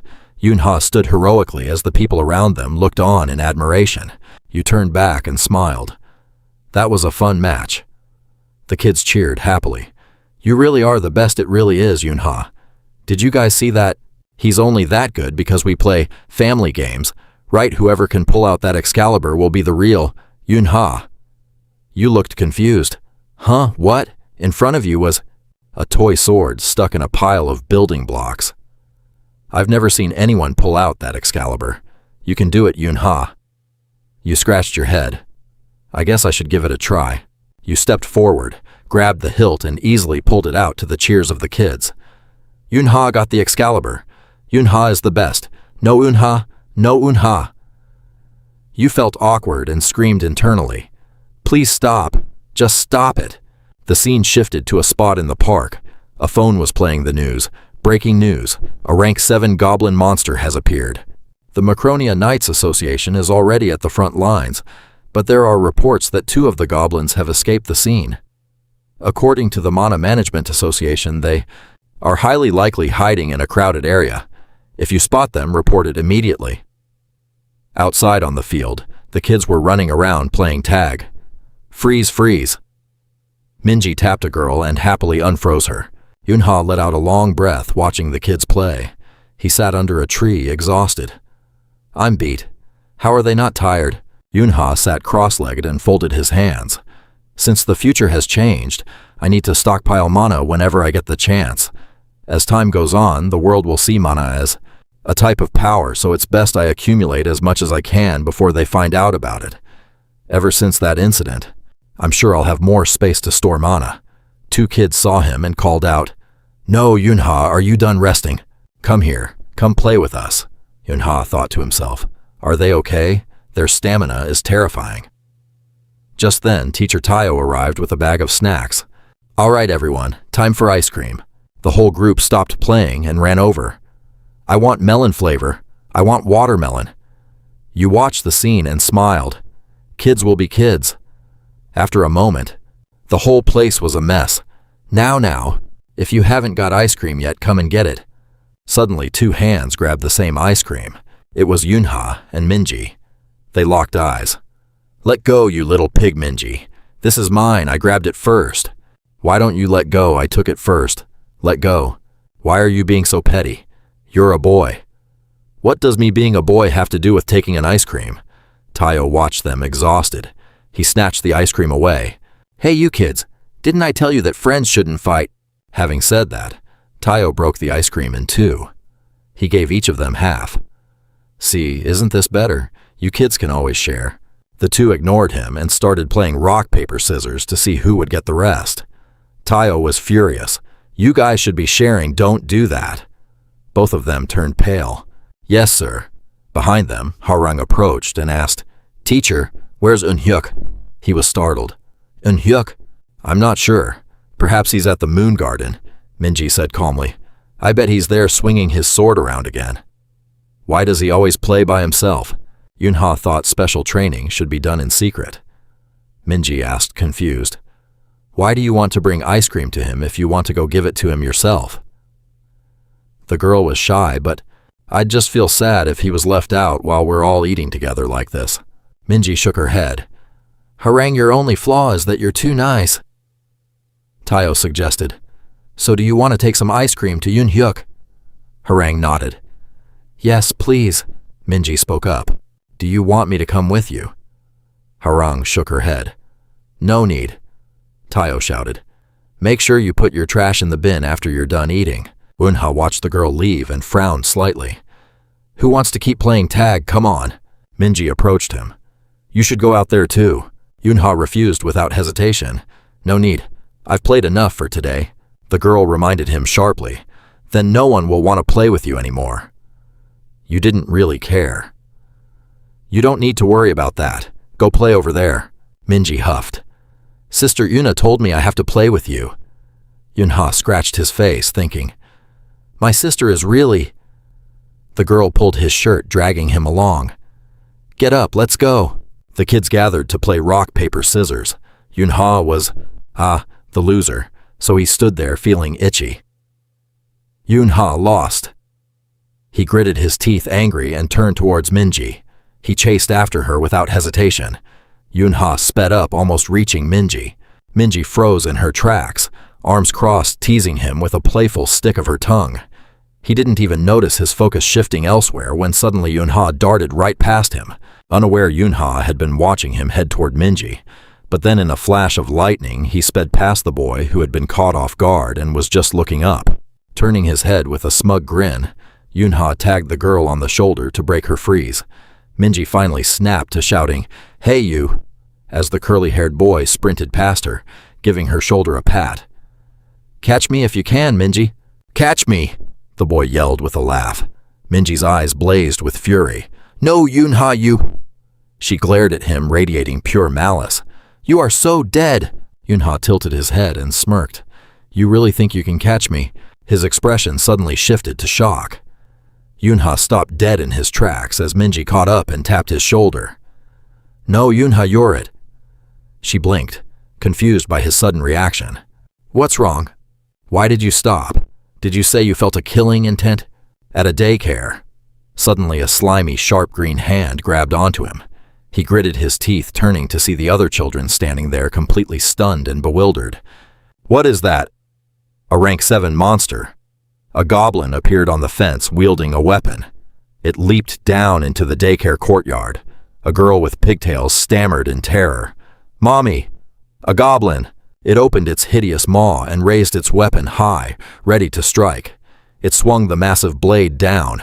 The little girl watched in despair as the goblin brought the weapon up.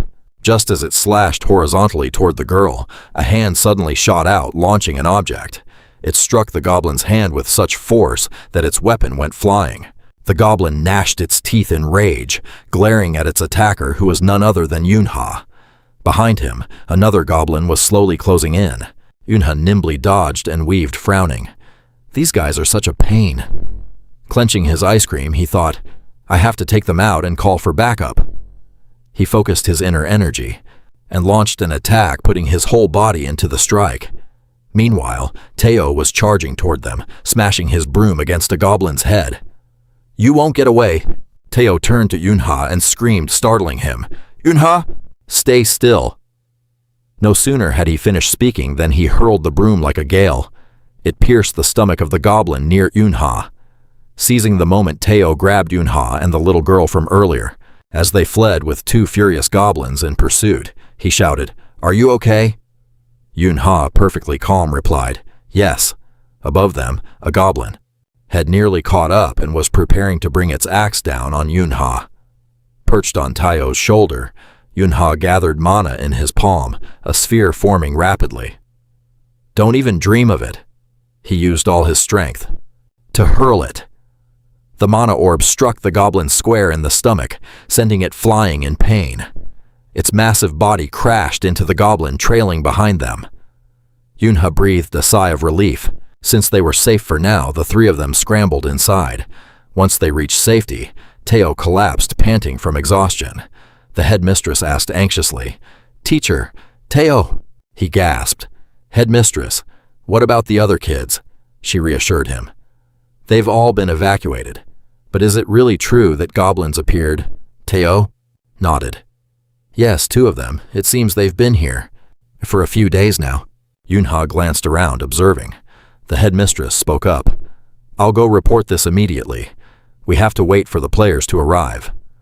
Teo suggested, "Then let me, Dahao, go block the entrance with the other teachers." Suddenly, Minji's panicked voice rang out, "Teacher, I don't see Hajang or Yunhyuk anywhere." Teo lost his composure. "What? I just saw them in the garden," the other kids chimed in. "They said they were going to get ice cream for us." Teo turned pale. "I have to go save them right now." The headmistress blocked his path. "You can't. There are teachers and other children everywhere, and they're all trembling." Teo stammered, but 2 nearby children were sobbing. "Teacher." "What about those 2? Please save them, teacher." They were talking, completely unaware that someone had already left the room. Out in the garden, a terrified scream pierced the air. Just then, Yoon-hyuk was grabbed by a goblin. It raised its axe to strike. Ha-jung stretched both hands forward, channeling mana. "Stop!" The girl rushed forward, striking the goblin hard. The blow sent it reeling back, rolling several times. Ha-jung helped the boy up, worried. "Yoon-hyuk, are you okay?" The goblin quickly stood up, growling. Ha-jung and Yoon-hyuk were both shaking as they helped each other up. The boy gritted his teeth, determined. Yoon-hyuk used all his might to grab the girl's hand and run. "Ha-jang, run!" The goblin, its mouth dripping with drool, watched them run toward the playground. Ha-jung whispered, "What should we do?" Yoon-hyuk hurriedly reassured her. "The adults will come to save us. Let's just hide and wait for them." The boy pointed toward the climbing frame. "Climb up there quickly." Yoon-hyuk scrambled to help Ha-jung up. "You go first." A growl from behind made the boy turn. "Faheke," his head. By now, the goblin had completely caught up to them. Yoon-hyuk urged her, "Go up first, Ha-jung." The girl panicked. "What about you? You have to climb." "Yo, up too." The boy turned back. "I'll fight them off until the adults get here." Up on the frame, Ha-jung cried out, "Don't do that. Just climb up first." Seeing Yoon-hyuk trembling uncontrollably, the goblin looked confused. The boy gripped his toy sword, his eyes full of determination. Yoon-hyuk remembered the footage of Yoon-ha on TV and roared with excitement. He took them down. "He's so cool, I'm going to be a hero just like him." Yoon-hyuk's hand tightened around the sword and he stopped shaking. "I'll be strong too." The boy, face pale, lunged at the monster. The goblin's foul mouth gnashed, opening wide to let out a terrifying guttural roar. It lunged to attack. "It's okay. Just do what we practiced." Yoon-hyuk closed his eyes and swung the sword with all his might. The toy sword hit and was instantly knocked away. Yoon-hyuk collapsed to the ground in terror. Seizing the opportunity, the goblin, Fao, raised its axe. Behind him, Yoon-ha stepped forward and picked up the sword. The goblin brought its axe down hard. Yoon-hyuk cried, raising both hands to protect himself. Suddenly, a moment passed and nothing happened. The boy slowly opened his eyes to see Ha-jung huddled on the climbing frame looking down. Yoon-ha had arrived just in time to save Yoon-hyuk. Yoon-ha praised him. "You did well." He turned back and smiled. "A real man." Yoon-hyuk sat dazed on the ground. "What?" Suddenly the goblin lunged to attack Yoon-ha. The boy screamed in panic. "Look out!" A beautiful, clean sword stroke flashed through the air. The sharp blade sliced cleanly through the monster's arm. The goblin's arm was severed and sent flying into the air as it stared at its stump. Plasma constantly leaks from his hand, yet his eyes remain cold and sharp. With a surge of immense power, Yoon-ha swings his sword, slicing the goblin in two until its body dissolves and drops something. A magic stone shaped like a diamond falls to the ground. Yoon-ha lightly flicks his sword to shake off the blood, tilts his head and exhales. "Finally, I can relax."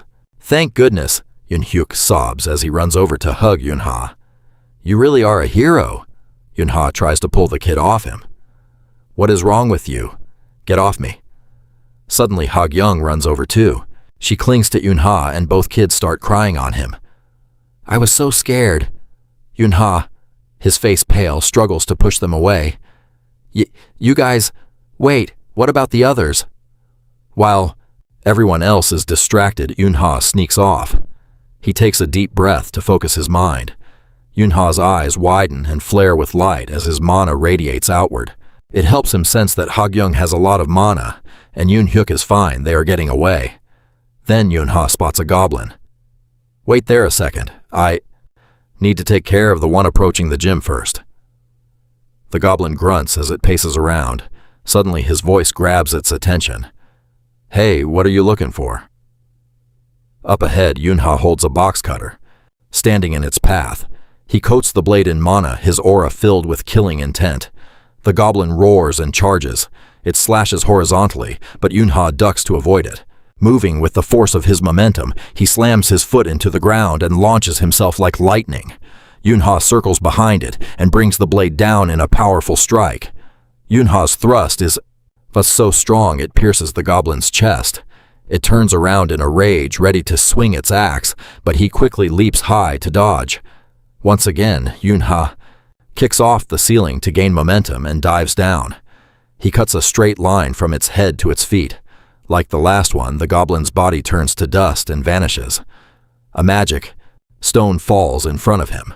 Yunha retrieves his blade, muttering, "This thing is useless now." He tosses it aside. "Anyone who dares set foot in Duin kindergarten, I will deal with without mercy." Yunha quickly runs off. "Please let the others be okay." Yunha channels his mana into his eyes. "Hagyung Unhyuk, I'm coming." Back in the present, the two kids are still crying, and he lies there, sighing to himself. "Whatever." Suddenly, Taehyo appears. "Yunha Unhyuk, Hagyung, are you guys okay?" He startles. "Teacher Taehyo." Yunha looks down at the two kids who haven't stopped crying. He replies with a tired expression, "Yes, we're okay." A while later, the players arrive at the daycare. A man standing across from Yunha asks, "Kid, did you really defeat it?" He scratches his cheek. "The goblin was already pretty badly hurt, so I stabbed it a few times and it disappeared." The man brings out the magic stone. Even a level 7 or 8 goblin wouldn't be weak enough for a 7-year-old kid to defeat. The only way to take down a monster is by destroying its core with a mana-enhanced weapon or a massive physical blow. The man frowns. "Then what about the goblin in the hallway?" Yunha quickly makes up a story. "It must have been. The one outside killed it. Those two must have been fighting. That explains why it was so badly hurt before I finished it off. Maybe they weren't very close." The player still looks suspicious. "Yeah, maybe." The scene shifts to the award ceremony. The Duin kindergarten CEO's office sincerely apologizes for the accident. "Fiao, that occurred recently. From now on, we promise to do our best to protect the school. And for today's protagonist, thank you, No Unha. He receives a certificate and an award for being a brave child." Teachers and friends below cheer and applaud. He remembers the scene where his parents were scolding him about the Kraken incident. "Is what you did not enough for you people? Go write a letter of apology, and then we'll talk." Unha holds the award, shaking all over. "So embarrassing." Someone prompts him. Unha smile. He forces an awkward grin. The Duin kindergarten festival begins, and parents drop their kids off at school. It's very lively. A long time ago, there was Princess Snow White with a fair and beautiful face. Snow White, Hagyung. Snow White also had a heart, so warm that the 7 dwarfs in the forest loved her dearly. The kids are completely immersed in the play, and teacher Taehyo is narrating. Deep in a corner of the stage, Yunha and Unhyuk are waiting. The kid is panicking. Captain. What do I do? I don't remember any of my lines." Yunha frowns. "What's wrong with you? You only have one single line." "Right. You shouldn't eat it." Unhyuk remembers. Okay. That's right. Captain." He remembers. Everything now. Yunha sighs. He's changed so much after the monster incident. He remembers how before Unhyuk kept calling him a warrior. "We agreed to call me the captain instead of warrior." Unhyuk points to himself, grinning confidently. "Okay, I'll show you how awesome your captain can be." Yunha goes blank. So strange. Back on stage, the witch played by Minji approaches. "Princess, look at this red apple. Doesn't it look delicious?" Hagyung, playing the princess, is excited. "It's so, beautiful, and it looks tasty too." The dwarfs rush to stop her. "No, princess. You shouldn't eat things from strangers." "That's right. I'm sure that apple is poisoned, princess." Don't eat it." Unhyuk starts shaking. The kid panics and shouts, "That's right!" Unhyuk points and yells, making all the surrounding kids jump. Taehyo, who was narrating, is also stunned by the sight before him. The scene goes silent for a long time. Suddenly, the audience below bursts into laughter. Yunha sighs from where he's standing. He acts like a robot. Minji angrily throws the apple hard. "Eat it and get away from me." The apple flies straight and hits Yoon-hyuk right in the mouth. The little girl screams, "No, not him." A friend nearby starts crying. Yoon-hyuk is dead. Suddenly, the sound of the apple crunching rings out. The dwarf ate the poisoned apple instead of the princess. He waves his hand to signal, but the queen won't give up. The queen forces the princess to eat the rest of the apple. Taehyo, though, signals. Minji turns pale, not knowing what to do. She shoves the apple straight into Ha-kyung's mouth. You eat it and get out of my life." Ha-kyung reaches out. "Mommy." Minji runs away, shouting, "Who is your mommy? I am your stepmom. I told you not to call me that." After a moment, the girl's cheeks suddenly flush red.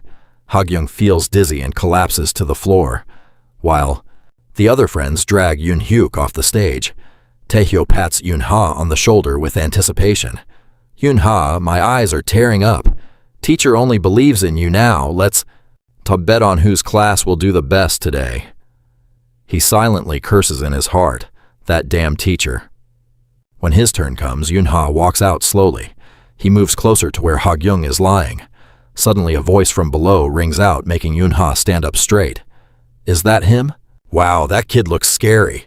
Is that the kid who killed the monster?" "No way, right? The city gave him an award, but a kid handling a monster. The monster didn't hesitate to sacrifice humans, so he's no different from an immortal player. Oh, how strange." The scene in Yoon-ha's mind goes blank. Suddenly, his sister Eun-a loudly calls out, "No, Eun-ha." He jumps, regaining his senses. Down below, Eun-a is standing with their parents waving. "Eun-ha, it's your sister, Mom and Dad." "No." Eun-ha also cheers. "My son is the best, you're so handsome." "So cool, Yoon-ha Mom is right here." Hearing his family's voices, Yoon-ha froze for a moment. Then suddenly he broke into a happy smile.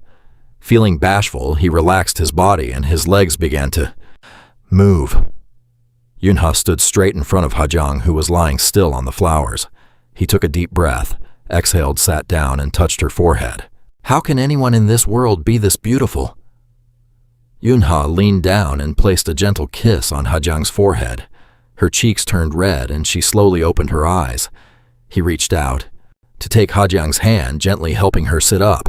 Below the stage, the audience didn't stop applauding his performance. Yoon-ha and Ha-kyung bowed together to the audience. "Yoon-hyuk," and the others rushed out. "That was cool, Yoon-ha. Come here." Everyone gathered around and lifted Yoon-ha high into the air. He turned pale. "You guys, this is dangerous. I'm going to fall." Suddenly, a pair of hands caught Yoon-ha. It was his father. "No, Yoon-ha, my son, you did great." He carried him on his shoulders. "Of course I'm your son, Dad." Hearing that, he laughed. "He's really grown up, hasn't he?" Mom walked over carrying their newborn. Yoon-ha looked confused. "Why, Mom," she smiled. "Have you found what you want to do yet?" Yoon-ha pondered. Last year, Mom had asked the same thing. "What do you want to do when you grow up?" Yoon-ha's gaze dropped. "I don't know yet. I still don't know what I should do." Seeing the unseen of everyone playing happily before his eyes, he thought, "I just want to be happy. I don't want anyone to ruin this happiness." So Yoon-ha smiled and blurted out, "Well, I want to be a warrior." "Dad?" He hugged his father's head. "Put me down, Dad, no Yoon-ha," he teased. "Of course, a warrior." Mom's face turned gentle, looking at him with a satisfied gaze. "That's right. My Yoon-ha, do whatever you want. Mom will always cheer for her son." Time flew by, and Eun-ha reached the grade level for students enrolling in elemental school. "We sincerely congratulate you all on the spring day when the flowers were in full bloom in the 3rd year of the goddess calendar. 8-year-old Yoon-ha." Minji stood behind him and spoke up. "Why are you doing something so embarrassing? The principal is giving a speech." He looked confused. "Why do you care about that, Ha-kyung?" She stood beside him and reminded him. "The teacher said to be quiet, you know." Yoon-hyuk was excited. "Boss, there are going to be a lot of strong kids enrolling. When are we going to show our dominance? Yunha said sternly. I'm not you, so don't be reckless. The kid was all excited. That's just like the boss. Are you worried I'll get hurt? He was speechless. It's not just about that. The teachers hope you all, will enjoy the school. Yoon-hyuk wouldn't stop bothering him, making him tired. Already tired already. A room down the hallway was a classroom. Minji stood up confidently, introducing herself. Hi, I'm Kim Minji from Haehwa District. I came to study at Doan Preschool. Like all kids, I want to play and make lots of friends. I like watching movies and listening to music. Yunha thought to himself, why is she talking for so long? The teacher stood at the podium, smiling awkwardly. Minji, we don't have much time, so let's share more next time, okay? The first-year teacher, homeroom teacher Georgina. The girl took a breath and sat down before the eyes of her classmates. Yes, I couldn't help it, Georgina continued. Next is No Yunha. Come on, introduce yourself. He stood up immediately. Yes, my name is No Yunha, and I'm enrolling at Doan Preschool. Let's get along. She smiled and asked, Yunha, is that it? He nodded. Yes. Georgina continued, flipping through the list. So next is Jung Hagyang. Hajang, introduce yourself, please. The girl stood up quite shyly. Hajang closed her eyes, tried her best, and blurted out, Her head was spinning. I'm Jung Hajang. Yunha, sitting next to her, watched her lost in thought, remembering back to the time at Hajang's house. Sokhun spoke up. Very nice to meet you all, I'm Hai-chan's dad. Yunha and the group of kids, from the daycare came to visit. Hello, sir. He smiled. Was it hard getting here? I'll make a delicious lunch for you all. Would you like something to drink?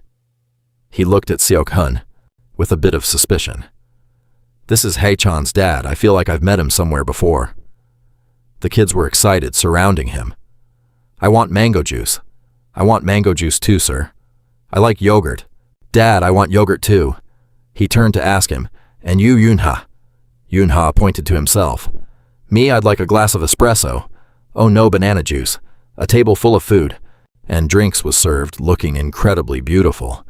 A kid couldn't help but put a piece of food into his mouth. So delicious is this bacon. This is good too, Minji boasted. Now do you understand Hajang's dad is great at cooking? Yoon-hyuk was confused. Why are you so proud? The girl snorted. Well, Hajang is my friend. The two of them started arguing. Got it, you dummy. I told you not to call me that. Fine, whatever, piggy. Minji and Yunha glanced at the two, constantly bickering. He took a sip, pondering. What could be so delicious that the kids are this happy? As soon as he took a sip, his eyes widened in shock. What is this? What did I just drink? My mana is overflowing. I can't believe it.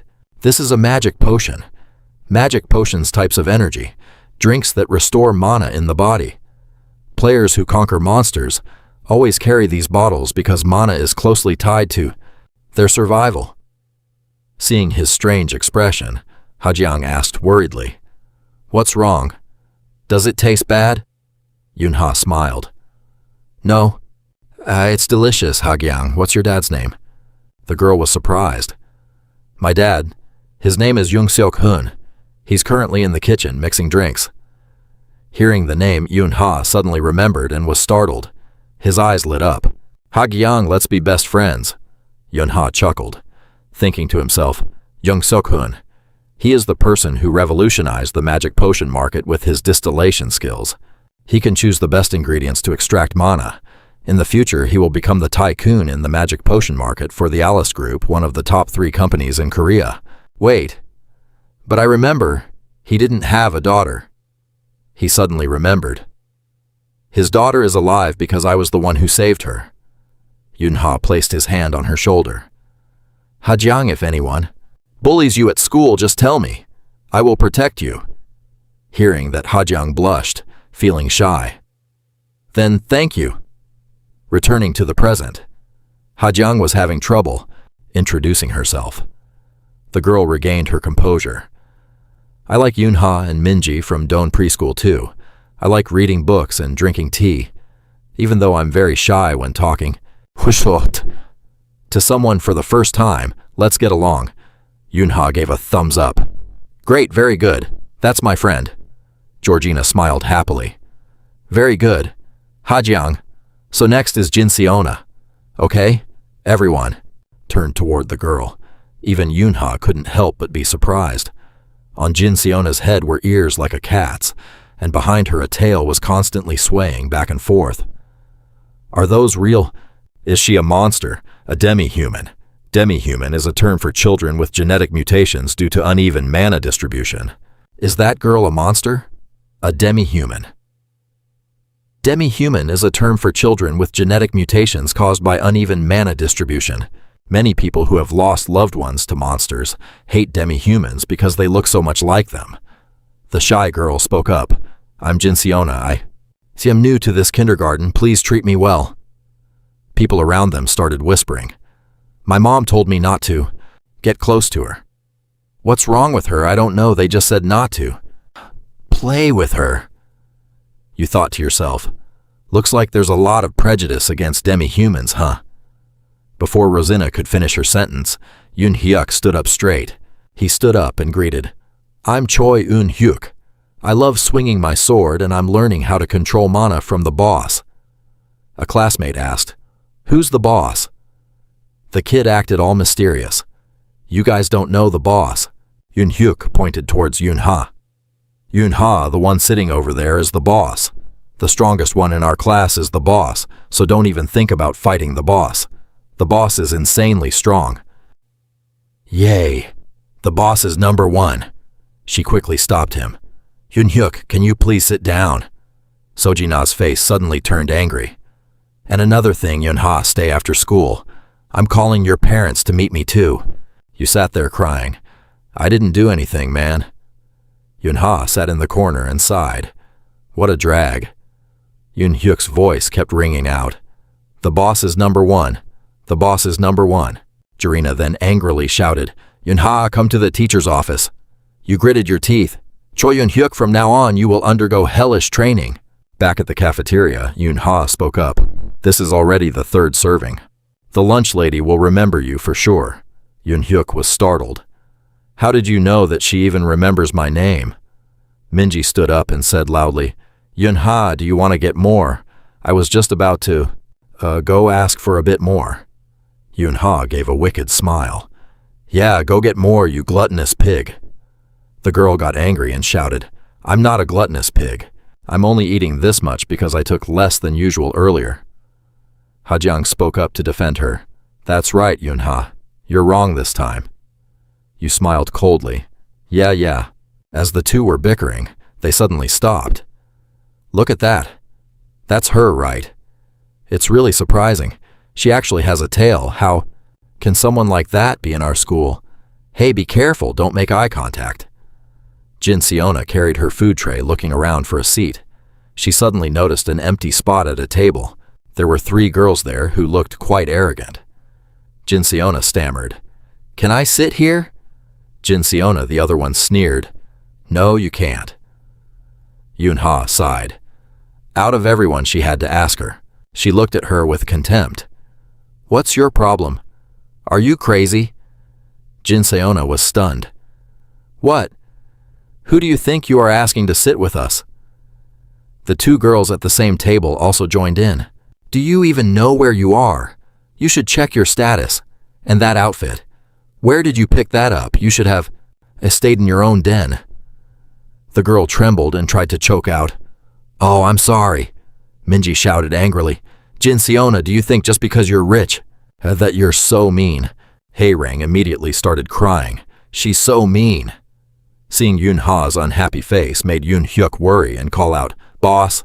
The surrounding kids kept laughing. Look, she's crying.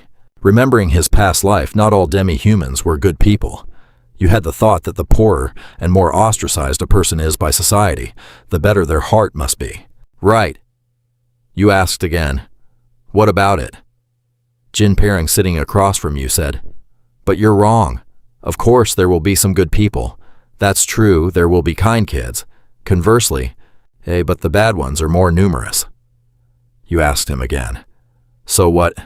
This confused him. So what? What do you mean? What I'm trying to say here is, Acro.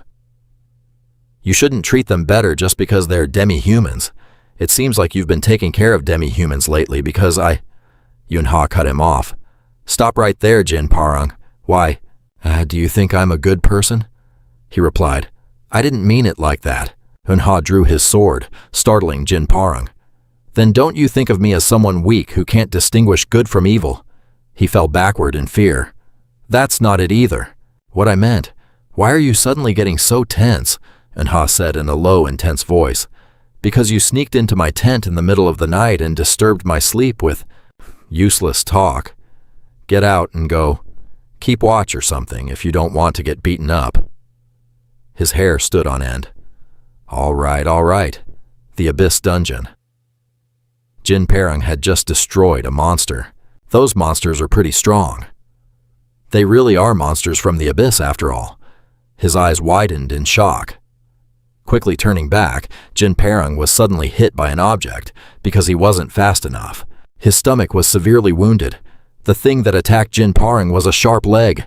In front of him was a monster shaped like a giant scorpion. Seeing that Dar were still alive, it immediately attacked again.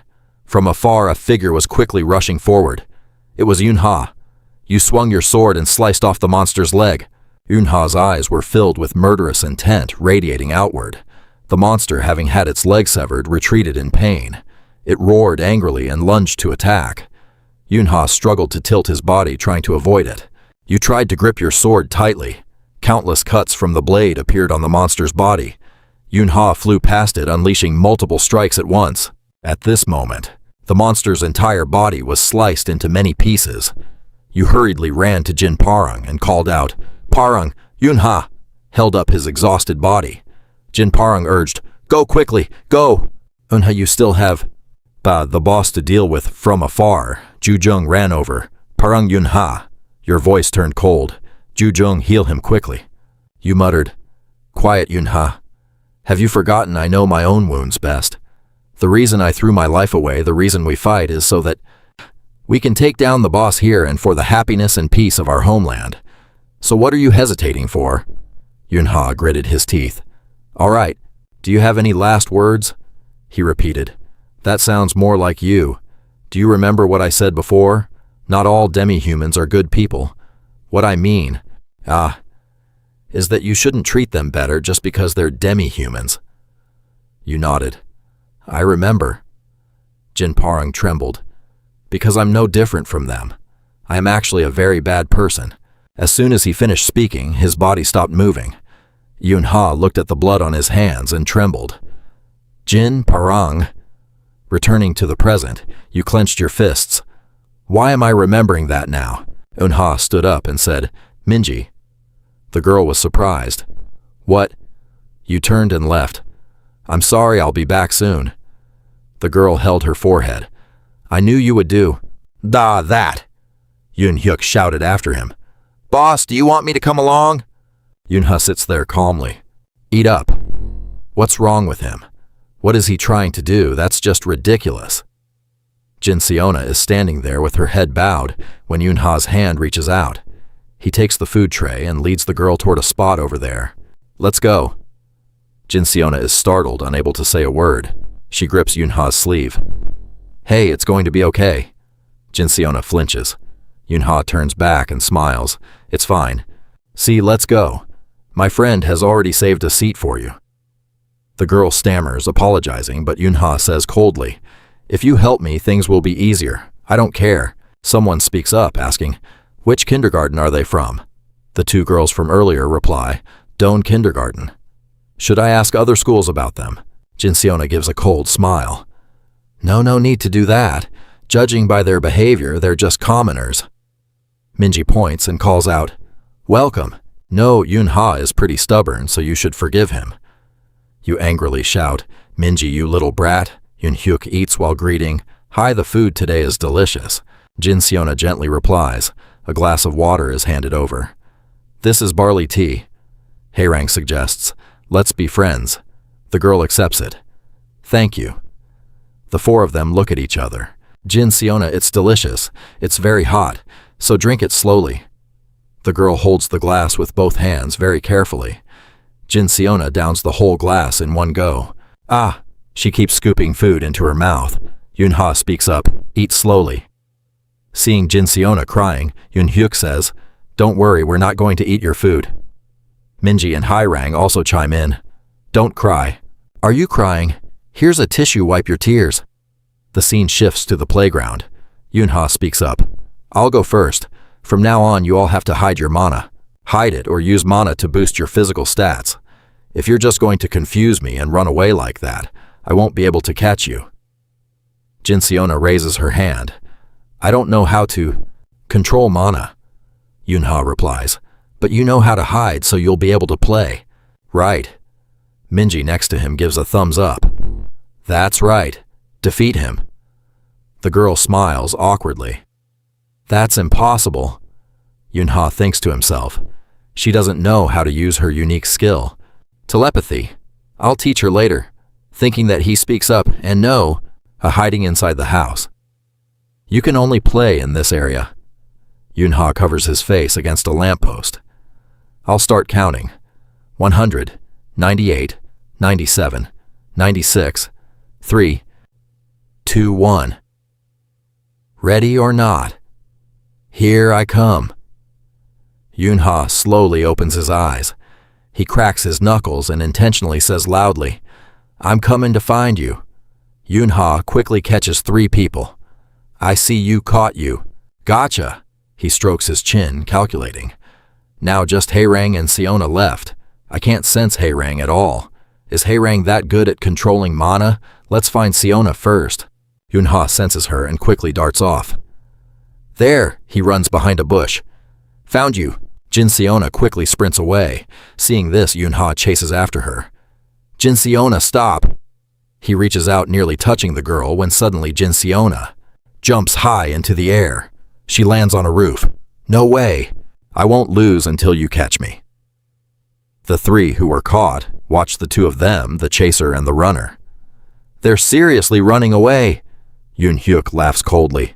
We'll be found out too. We haven't been caught yet. Minji claps her hands. How dare you trick me, you little mouse. Let's go. Yunha is also excited. Fine, I want to play more too. I'll run faster if I use mana. Seeing the 3 of them running away, Yunha panics. He holds his head and shouts, what is this? How did it turn out like this? Yunha channels mana and chases after them. Yunhyuk, I'll catch all of you. Stop right there. Jin Siona watches the scene in front of her and smiles happily. Previously, a pair of small feet had just entered a house. It was none other than Hairang. Where should I hide? Yunha's voice rings out loudly. I'm coming to find you. The girl concentrates her power. I have to suppress my mana first.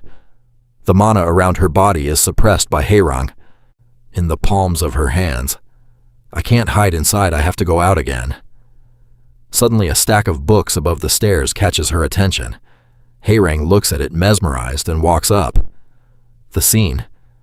In front of her is a room full of books. Hairang goes deeper inside, looking around. She picks up a book, overjoyed. It really is paradise. So many books. Hairang realizes, wait, but where is this? I should go outside. A red book catches her eye. It's so pretty. This, how do you read this? Suddenly a voice speaks up. Alice in Wonderland, perhaps. Before she knows it, an old man is standing behind. Hairang his eyes, looking coldly at the girl. Hairang looks up, wham, and trembles in fear. After a while, Yunha's group finds them. Sir, let's see. Alice turns back to chase the rabbit. He angrily grinds his teeth. Inside, Hairang, the girl who was sitting on the old man's lap reading a book, is startled. Yunha steps forward and greets, Hello, this girl. She disappeared while playing with us, so I came to pick her up. Hairang jumps down and says, You have to say where you're going first. I forgot. The other 4 whisper, My brother is so cool. Are you? Angry captain. Don't be so hot-headed. Yunha becomes furious. Forgot, are you kidding me? The girl trembles. I'm sorry. He flicks Haerang's forehead hard. Haerang, next time. If you go somewhere, you have to tell me first. Understand? The girl's eyes well up with tears. Yeah, I'm sorry, Yunha thinks to himself. She's going to cry if I scold her anymore. He turns to Junsik. Sorry for the trouble. Ah, sir. The old man smiles. It's fine. The girl made me less bored. Come back and play next time. I really like friends who love reading. Haerang is overjoyed. Really? He pats her head. Really? Haerang says excitedly. I'll come back tomorrow. Tomorrow I'll finish this book. Okay, Yunha pulls her hand. Let's go home. It's late. Junsik speaks up, stopping them. Yunha is suspicious. Wait a minute. The old man holds up his phone and suggests, I should take you home, shouldn't I? Outside, a luxury car drives up. A bodyguard in a black suit opens the door for the kids. Get in, whoever wants to go home. Get in the car. He is amazed. Who is this old man? Yoon-hyuk blurts out, Such a fancy car, it's so smooth. Yunha is startled. Hey, this is an expensive car, Junsik orders. As they sit in the car, let's go. Yuna and Minji stand watching them leave. He blurts out, I've never been in a car like that before. Yunha cries internally. So jealous, outside the school rain falls ceaselessly. Yunha sits dazed, looking out the window. Suddenly the teacher's voice makes him jump. All right then, I'll write Yunha's name down as a candidate. On the board is the text, Class President Election. What? Seeing the name No Yunha on the board makes him jump in shock. Yunha raises his hand. Teacher, why did you write my name? Minji next to him speaks up. What do you mean? Someone said you wanted to be class president. He looks blankly, pointing at himself. Who? The girl points in Yoon-hyuk's direction. Who else? Seeing the boy's admiring face, his face turns dark. Yoon-hyuk waves his hand, laughing loudly. Call me Big Brother. Yunha grinds his teeth. Choi, Yoon-hyuk, you'll have to pay the price. The kid continued. A big brother like him is the only one fit to be class president. But before he could finish, Yunha raised her hand and spoke up. Teacher, I don't want to be class president. But Yoon-hyuk nominated you, and you shouldn't let him down, should you? The teacher replied. Yunha countered. I don't have what it takes to lead the class, teacher. The teacher frowned. What are you talking about? You're perfectly capable. See, you should have told me sooner. Yunha snapped at Minji, who was acting clueless. Minji looked away and laughed. I did tell you. Who told you to get all worked up over it anyway? Yunha quickly tried to calm things down. All right. The only candidate right now is Yunha. Does anyone else want to run? Jinsena immediately raised her hand. Teacher me. Yunha instinctively turned her attention to her. Jinsena turned back, wearing a smirk. I'd like to nominate myself. Seeing that look on her face, Yunha frowned. The next day, large boxes of snacks were brought into the classroom. Jinsena announced, My dad bought these. Tak. Dig in, everyone. The other kids swarmed over. Wow, snacks from Sana, you're the best hamburgers. We're having burgers for lunch. Her two friends started handing them out to everyone nearby. Sana declared, If you vote for me as class president, I'll treat everyone to hamburgers once a month. Pixena, Yunha's group, stood to the side watching. A hamburger. Here's one for you. Yunha stood with her hands in her pockets, staring at Jinsena without saying a word. Sena smirked. Thanks for your vote, by the way. Yunha replied coldly, sounding very annoyed. I don't. Before she could finish, Yunha turned around and walked away without hesitation. Jinsena called out, Everyone, if I become class president. Yunha sighed. She's so young and she's already playing these kinds of games. Suddenly, a familiar voice caught her attention. It was Yoon-hyuk, eyes gleaming as he held a hamburger. He tried to resist, but finally said, You take it, go ahead and eat. Both Minji and Hak-young refused. I'm not a beggar and I don't want to eat it either. Yunha stood by watching and muttered, You guys. She narrowed her eyes, thinking, Fine, let's see how this goes. The scene shifts to nature, mountains, and green trees. It was the Doan Elementary School spring field trip. Jin-se-na shouted, "Everyone listen up. I'm going to take attendance now. Raise your hand when I call your name." The teacher looked over at Yunha and Jin-se-na. "Class president and vice president, help me out." Jin-se-na smiled triumphantly. "Yes, teacher. Class 4-5. One class president, Jin-se-na." Yunha gritted her teeth in frustration. "Class 4-5. One class, vice president, no Yunha." After a while, Jin-se-na finished attendance. The teacher led the kids up the mountain until they reached a temple to stop and take a look around. After walking for a while and getting tired, they started, laying out blankets to eat lunch. Yunha opened her lunchbox, which had gotten a bit messy from all the walking. A girl nearby looked at Yunha's lunch in amazement. "Wow, that looks so good." Yunha blushed, thinking, "Yunha, when did you write this?" Minji came over and teased her. "Your sister really loves you, doesn't she?" "No, Yunha." Yunha's face turned bright red. "Shut it. What about your lunch?" She opened it up, revealing a Japanese-style meal. Another friend noticed Hakyoung's. "Hakyoung, your lunch looks so pretty." It was a perfectly nutritious and beautifully decorated bento box. Yunha rubbed her chin. "That really is Hakyoung's style." Yunhyuk suddenly shouted, "You have to eat cup ramen on a field trip." He, along with Minji, looked over in confusion. "Cup ramen? Didn't you bring a real lunch?" The kid pulled out a cup of ramen. "Yeah, my mom said, cup ramen is the best." The two looked at Eunhyuk with pity. "His mom didn't even bother cooking him a lunch, did she?" Eunha patted the kid on the shoulder. "Yeah, I guess you're right." Yunha thought to herself, "I should probably tone down my training from now on." The scene shifts to somewhere else. Deep in the forest, a young man in black was running for his life. As he ran, he was cursing, "Damn it, what is this?" While running, he tripped over a branch. "Why are there monsters here?" The young man in black was covered in dirt, having collapsed to the ground. He crawled in agony, trying to get away. Suddenly, a foot appeared in front of him, leaving him in despair. Standing before him were two level 7 monsters, hellhounds. The young man in black backed away in fear, screaming, "Help me!"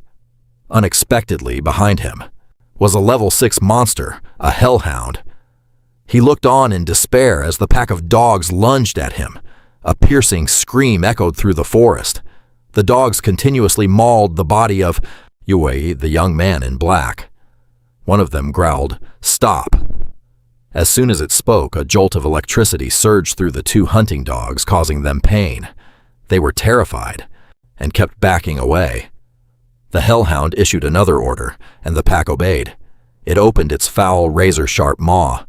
The hellhound tilted its head back and let out a howl toward the south. At that very moment, Yunha's class was still having fun, completely unaware of what was happening. Eunhyuk said excitedly, "All right, on the count of 3, we open at 1, 2. Yunha didn't pay much attention, thinking, "At least I have a change of clothes." After Eunhyuk counted to 3, everyone simultaneously revealed the pieces of paper in their hands.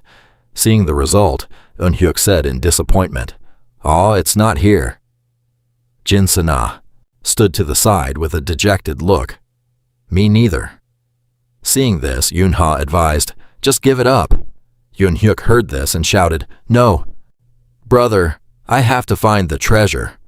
Yunha replied, "What are you, a pirate or something?" She turned toward Minji, who was clutching her paper, her eyes burning with intensity. "No, it's not over yet. Let's go a bit deeper, shall we?" Eunhyuk perked up.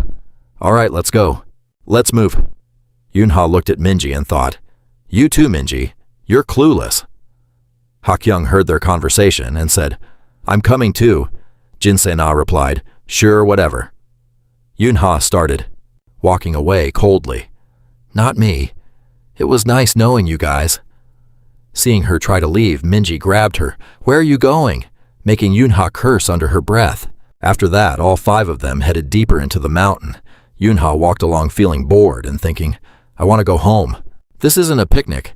This is rock climbing. Why did we have to come to Bukhan Mountain when Mount Bukhansan is so much closer? Besides, across this mountain, is Weijongbu district.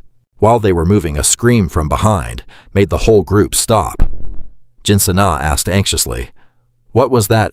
Jung Haechan also said, "What's wrong?" Yunha had a grave expression and raised her hand, saying, "Everyone be quiet."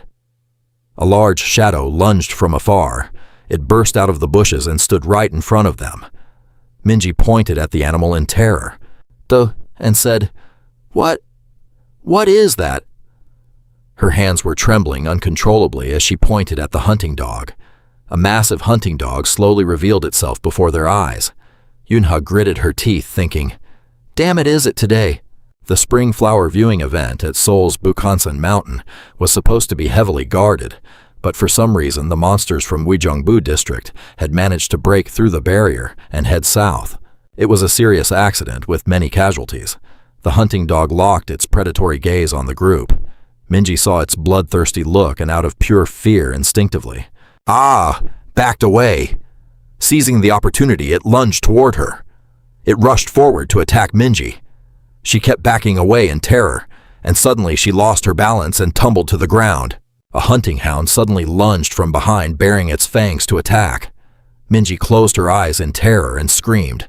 Just then a figure darted out from behind the girl. Yunha used all his strength and kicked the hound hard in the flank, sending it flying. The beast slammed into the ground.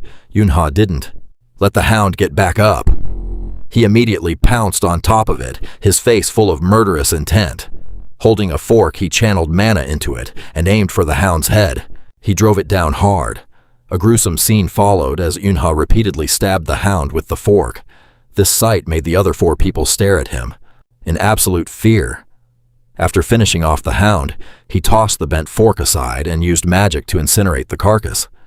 Once he had checked and dealt with everything, Yunha turned back and asked, "Are you okay?" Minji, still trembling from what she had just witnessed, stuttered, "Yeah, I'm okay." Yun Hyuk looked at him and asked, "Boss, we're the ones who should be asking you that." Yunha replied. "What?" Yun Hyuk continued, "I don't know how to put it, but that didn't look like the boss I know." Yunha wiped the blood from his face and answered, "I'm fine, just a little. Yeah, worried, that's all."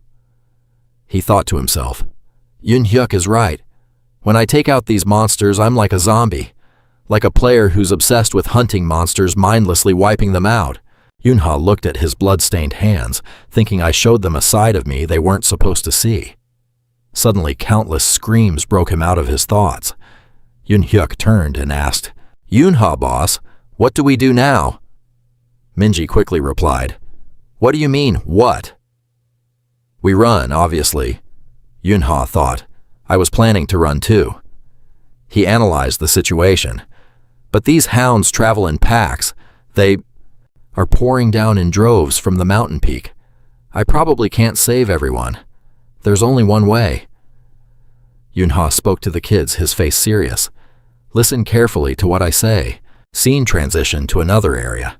Somewhere in the middle of the mountain, a hand carefully placed a towel on a rock. A voice said, "I'll rest here." Jinsena took out her phone, tapped on it, and told the others, "You guys go find the treasure." The 3 others replied in unison, "Us."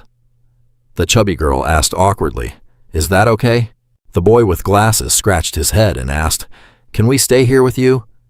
Jinsena glared at the 3 of them with annoyance, and they immediately turned and went back to searching for the treasure. The blue-haired girl, Dor said, "It's nothing, we're going now." The chubby girl also quickly replied, "You just sit and rest." Seeing them continue to work hard, Jinsena went back to her phone. Suddenly, Jinsena heard the 3 of them screaming. She looked toward the sound, annoyed. She saw them running back down the mountain faces, pale with fear. They were still screaming their lungs out. Her face darkened, looking at them with irritation. "What's going on?"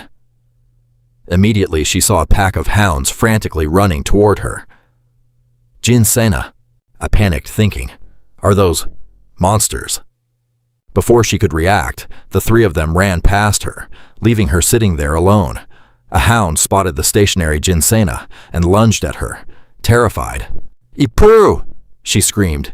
"Is anyone there?" Jinsena's eyes welled up with tears of despair. "Help me!" She squeezed her eyes shut as tears rolled down her cheeks. At that very moment, a bullet flew and buried itself in the hound's stomach. The beast collapsed, trembling on the ground. A voice spoke up. "Huh? Is that you?" Jinsena heard someone, so she lifted her head. In front of her stood Yunha, holding a sword in one hand and a gun in the other. He walked closer. Seeing she wouldn't answer, he added, "If you don't want to get hurt, get off the mountain." Jinsena, still in shock, replied, "Huh?" Yunha said calmly, "You take care of the rest." In front of him, 2 more hounds growled at them. Yunha started to walk away, but Jinsena grabbed his sleeve and shouted, "Where are you going? You have to protect me." Seeing he didn't react, she put on a pitiful face.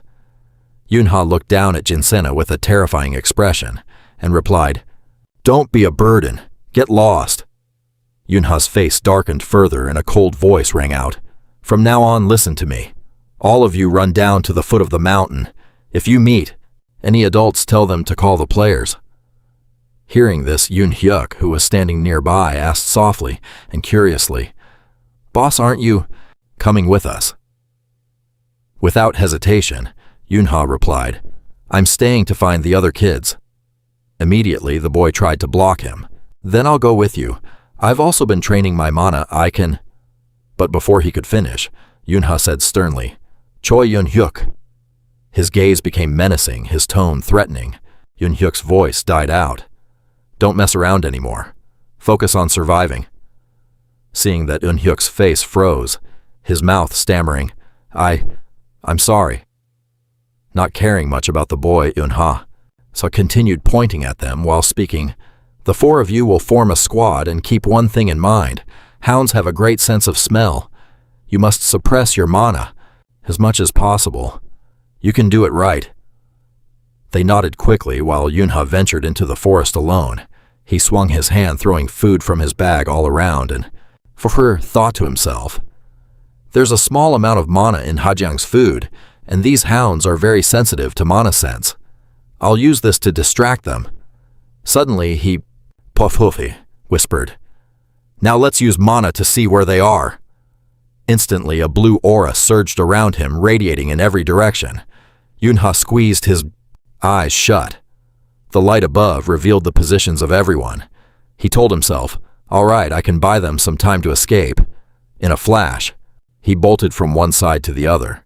With agility, Yunha suddenly looked up at the sky. A dark aura was gradually encroaching before him. Seeing that, he couldn't help but be surprised, blurting out, "Damn it, this is getting serious. No joking around with these things anymore." Suddenly, he noticed the water bottle tucked in his backpack, and a thought crossed his mind. "I only have half the mana I had before the regression. I still have the citrus tea here, but I should probably save it for later." Suddenly, a loud roar from the direction of the dark killing intent made Yunha jump. The pack of hounds was busy devouring corpses, even shoving each other in their greed. Amidst their hunger, a voice cried out, "Help me." A man with tear-filled eyes looked at the hound, snapping its jaws at him, screaming in terror, "Help me, help me!" The man immediately cried out in pain. Even though his body had been brutally attacked, the hound quickly licked its blood-soaked muzzle. Not stopping there, they continued to tear apart their remaining bodies with extreme ferocity. Suddenly, one hound in the pack stopped dead. Instantly, Yunha charged with his weapon, attacking them decisively. Just at that moment, one hound collapsed. This made the others quickly retreat, staying away. Suddenly, he turned his head to look at the man's body that had just cried out, making the nearest hound. He recoils slightly, observing the man before him. Suddenly, he notices a small, glowing sword strapped to the man's side. He thinks to himself, just as I suspected, "I guess there would be weapons here. If he's a player, then I'm taking it." Without hesitation, he reaches out to grab the sword. A voice still echoes in his head, "I can't use a longsword, it's too heavy, so this will do just fine. This is perfect to hold." Yunha examines the weapon in his hand carefully, while silently assessing it. The blade is soaked in mana. With this, even if I don't use my own mana, I can still wipe out. "These bastards!" Immediately, he points the sword at the hellhounds, gesturing for them to come at him with a provocative look. Bring it on. Seeing his arrogance, they can't help but roar and charge forward. A large hellhound lunges rapidly toward Yunha. His eyes lock onto the creature's belly, and without hesitation, he grips the sword tight. Planning to strike that spot, he swings decisively. A loud clash rings out as the sword pierces deep into the hound's stomach. But it doesn't end there. The other hellhounds are still attacking, ferociously. Suddenly, Yunha's eyes flash with a terrifying glare. He moves lightning fast, slashing through the hounds, causing them to howl in pain. Unexpectedly, one creature lunges from behind Yunha. Luckily, he reacts in time, ducking down and making it miss. Quickly, Yunha stabs the sword deep into the hound's body. He doesn't leave it there for long. He yanks the weapon out, making the wound even worse. It's not over yet. The other hellhounds glare at him with hungry, savage eyes and charge. Suddenly, a burst of light erupts from the palm Yunha has pressed against the ground. An intense force pushes him hard, making his entire body seem to soar into midair. Yunha isn't afraid. His gaze shifts toward the hellhounds, staring blankly at him as he flies skyward. He places his hand on the blade. A surge of power radiates outward instantly. In a flash, he channels that energy down toward the ground where the hounds are gathered. Suddenly, a whoosh sound rings out that power, explodes into countless rays of light like meteors crashing down on the hellhounds. Before long, they are howling incessantly as those beams strike them. His terrifying expression is briefly filled with pain. Wounds appear on them, making them scream even louder. Yunha begins to descend to the ground, but he's not finished. He quickly zips past the pack of hellhounds, leaving a large trail of light that makes them cringe. That light even forms a geometric pattern. Soon, a star-shaped magic circle quickly appears right in the middle of the pack. Yunha dashes far away. In a blink, a massive explosion erupts, sending hellhounds flying everywhere. The area finally becomes quiet. It seems to have returned to normal. Siona stands before the burning pile of hounds, unable to stop shivering. She looks at the scene in front of her, terrified. Suddenly, a voice rings out from afar. "What's this? Is that you?" Yunha walks slowly toward her, still holding the gun and the sword from earlier. He speaks up quietly. "If you want to live, run down the mountain quickly." Siona, who was sitting and trembling on a rock, just looks at him, but Yunha turns his head to look into the distance. His voice echoes, "I've done my part, so the rest is up to you." Suddenly, the hellhounds in the distance are still watching them with a horrifying gaze. Yunha turns to leave, but Siona quickly grabs his arm, shouting, Where are you going? You have to protect me." Her eyes are welling up with tears, her expression looking like she's ordering Yunha around. But he doesn't care at all. His eyes darken and his voice turns cold. "Stop bothering me and get lost." Hearing this, Siona's hand trembles and she pulls back. He continues with a threat. "They're almost here. That uncle you brought is in critical condition. You should hurry up and heal him." Having said his piece, Yunha speaks his final words and immediately runs off. "I'm off." Suddenly, Siona murmurs to herself, "I want to."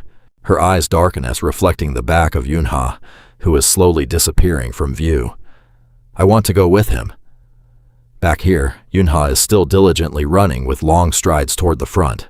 His entire body radiates a cold aura as he heads into the darkness ahead. He rushes through. Suddenly, a wave of black energy appears to block his path, but instead of being afraid, Yunha just smirks. "Found you." Right then, on the ground below are the massive pack of hellhounds, led by a giant, a level 6 monster, the Hellhound Alpha. As soon as it sees him, the hellhound roars savagely. It is surrounded by a black aura of killing intent. In a flash, that aura spreads to surround him. Suddenly, a ray of light appears within the black mist, along with words from his mouth. "Yunha, whether you've been marked or not." As he finishes his sentence, his eyes become incredibly terrifying and arrogant as he continues, "You're done for, dog." Swiftly, rays of light rain down onto the ground. The hellhound senses the danger and immediately leaps backward. Instantly, the light strikes the hellhounds, causing them to howl in pain. Yunha lands on the ground, a sinister smile on his face as he glares at the hellhound. It has moved to higher ground. He stands up to observe the giant dog on the hill. Instantly, it lets out an angry roar. A moment later, the surviving hellhounds charge at his back. Reacting just in time, Yunha quickly dodges to the side, avoiding the hellhound's blow. He grabs the sword and stabs them hard. Yunha pulls the blood-stained sword out and points his gun forward. He fires repeatedly at the hellhound in front of him savagely. Suddenly, Yunha spins around. The hellhounds are rushing at him, trying to devour their prey. Yunha's gaze is just as fierce. Gritting his teeth, he wields his sword and attacks. He dashes through, at high speed, slashing the sword into them. Simultaneously, the hounds that were struck howl in agony. Right at that moment, a fire erupts, burning them to a crisp. Seeing this, Yunha pauses. He directs his gaze toward the hellhound on the hill, surrounded by ferocious hellhounds still lurking about. Yunha slowly reaches out to pick up his gun, muttering, "What a pain." At this moment, 4 children are running down the mountain. Suddenly, they remember the words Yunha told them. "You guys understand what you need to do, right? The hellhounds are very strong monsters. You must suppress your mana as much as possible. You can do it, right?" Along with that is everyone's response. "Understood." Suddenly they freeze, stopping dead in their tracks. In front of them appear forks in the road, making them hesitant. Harang speaks up. "Harang, where do we go now?" Hearing this, Harang doesn't respond yet. She's panting, but she thinks to herself, "I'm so tired, but I have to keep going." Yunha's voice echoes in her mind. "Harang Jin Seona. You two will be the guides. Harang will be the main guide, because you have sharp senses. Seona will support you. You must follow Harang." Suddenly, Harang's eyes emit a light. In her heart, she tells herself, "I have to do this." In a flash, a black aura radiates from one direction. Harang notices it and speaks up. Something isn't right on the left. At that very moment, Seona suddenly remembers Yunha's words. "Seona, your senses are very good, so if there are monsters nearby, you'll be able to feel them." Hearing that, Seona seems to agree with Harang and replies, "Yeah, the energy from the left, it's not good." Minji, who was right beside him, finished speaking and said, "All right, I know it's exhausting, but we have to keep running." As soon as she said that, the 4 of them continued toward the other direction, when suddenly, a thought popped into his head. Why did Yunhyuk look so tired? He wondered to himself, why aren't there any players? Suddenly, a fierce sound rang out, making the kid quickly turn his head to look where it came from. A small hand firmly grabbed Yunhyuk's, and Minji shouted at him, "Don't look back, run!" Meanwhile, Minji recalled the conversation from earlier, where she ensured the others wouldn't do anything reckless. Minji asked curiously, "Is it all over?" Yunha quickly patted her head and teased, "Silly Minji." Hearing that, Minji scoldingly replied, "You." Then he answered softly, "Yeah, it's over." Back to reality, Minji was still tired. Running with a seemingly annoyed face, she clicked her tongue. Suddenly something appeared in front of them, emitting a terrifying black aura. Ha Jiang immediately spoke up. "Wait, there's something in front of us!" All 4 stood frozen before the black growling aura. Suddenly, a fur-covered foot stepped out, and on its back were massive horns. Minji saw the monster before her and almost panicked, letting out a small cry. In the blink of an eye, a huge hound appeared. It fiercely opened its mouth wide and let out loud roars. The hound kept howling at the sky as if calling for someone. Seeing its unusual behavior, Yunhyuk quietly asked, "What is it doing?" Minji beside him, with a terrified face, replied, "Look there." Instantly in the distance, more hounds were closing in on them. This side was no exception. It seemed they were surrounded by howling hounds. They kept moving closer to the 4 children. Yunhyuk's face was anxious as he observed everything, trying to find a way to escape. Suddenly, the kid remembered what Yunha had once said. "Choi Yunhyuk, you are the only one who can protect everyone. You are the strongest, so you will be the damage dealer. You are the one who has to fight the monsters." Just as he finished speaking, Yunhyuk gave a high five to Unha, declaring firmly, "All right." At that moment, Yunhyuk was holding a long sword, thinking to himself, Big brother, I can do this, right? Quickly, another scene flashed through his mind. Yunha standing by, supervising the kids' training. He shouted, "Don't close your eyes, hurry up." And Yunhyuk kept chanting, 567, 568. Escaping the memories, Yunhyuk faced countless hounds rushing toward him. Without hesitation, he quickly attacked with his sword. Just one strike and the hound cried out in pain. Momentarily, it couldn't stand and fell down. Yunhyuk was ecstatic about his action. "I did it." Minji behind him heard that and shouted, "What do you mean, you idiot?" But it didn't last long. The hounds growled continuously. They quickly lunged at Yunhyuk. The kid, not holding back, grabbed his sword, intending to attack again. In a flash, several hounds were hit. They whimpered and howled, but unfortunately a hound's claw swiped across Yunhyuk's back. This startled the boy, making him cry out. Immediately, the hounds lunged fiercely, zipping past, Yunhyuk quickly snatching his sword, while simultaneously using their sharp claws to scratch the boy's body. The other three saw Yunhyuk in pain and were worried. Minji also spoke up. "Yunhyuk!" Seona, with a horrified face, whispered in her heart, "Those monsters! They're playing with Yunhyuk." But the boy was stubborn and continued toward the pack of hounds and said, "I won't give up because I am—" Before he could finish, the hounds began to pounce. Yunhyuk hurriedly raised his fist, radiating power, gritting his teeth, preparing to unleash the blow. Just then, a hound reached right in front of Yunhyuk. Instantly, the kid finished the remaining words in his throat. The group's main damage dealer. Quickly, a powerful punch struck the hound, directly causing it to be thrown back with its teeth shattered, looking truly miserable. Yunhyuk suddenly froze. The boy looked at his own hand, thinking to himself, "What did I just do?" Suddenly, a hound rushed at him, but Yunhyuk was still lost in thought-feeling, like what his big brother did earlier. It rushed to attack the boy decisively, leaving Yunhyuk no time to react, and he was immediately thrown away. The other three looked at the boy flying into the distance, screaming in terror, "Yunhyuk, Yunhyuk!" At this moment, in pain, he placed his hand on his wound, trying to sit up, but in a blink the hound approached, placing its foot on Yunhyuk's body and digging in. It was fierce, its face twisted, as if wanting to swallow the boy's whole body right in front of him. Instantly, the three girls watched the scene, unable to stop worrying, and shouted, "No!" Seona, with 2 lines of tears continuously falling, whispered, "No." Suddenly, they recalled happy moments together, along with a thought that cut through, making, "Someone save us!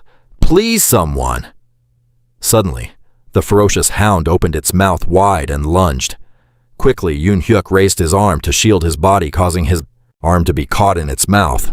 "Over here." The girls earlier reached out their hands, using magic to attack the howling hounds. From Seona, her hair began to glow, and Seona clasped her hands as if chanting something. The girl's mind kept calling out, "Is anyone there?" Suddenly, a light burst out intensely, spreading to everything around, blinding the space. Suddenly, a gentle breeze began to radiate.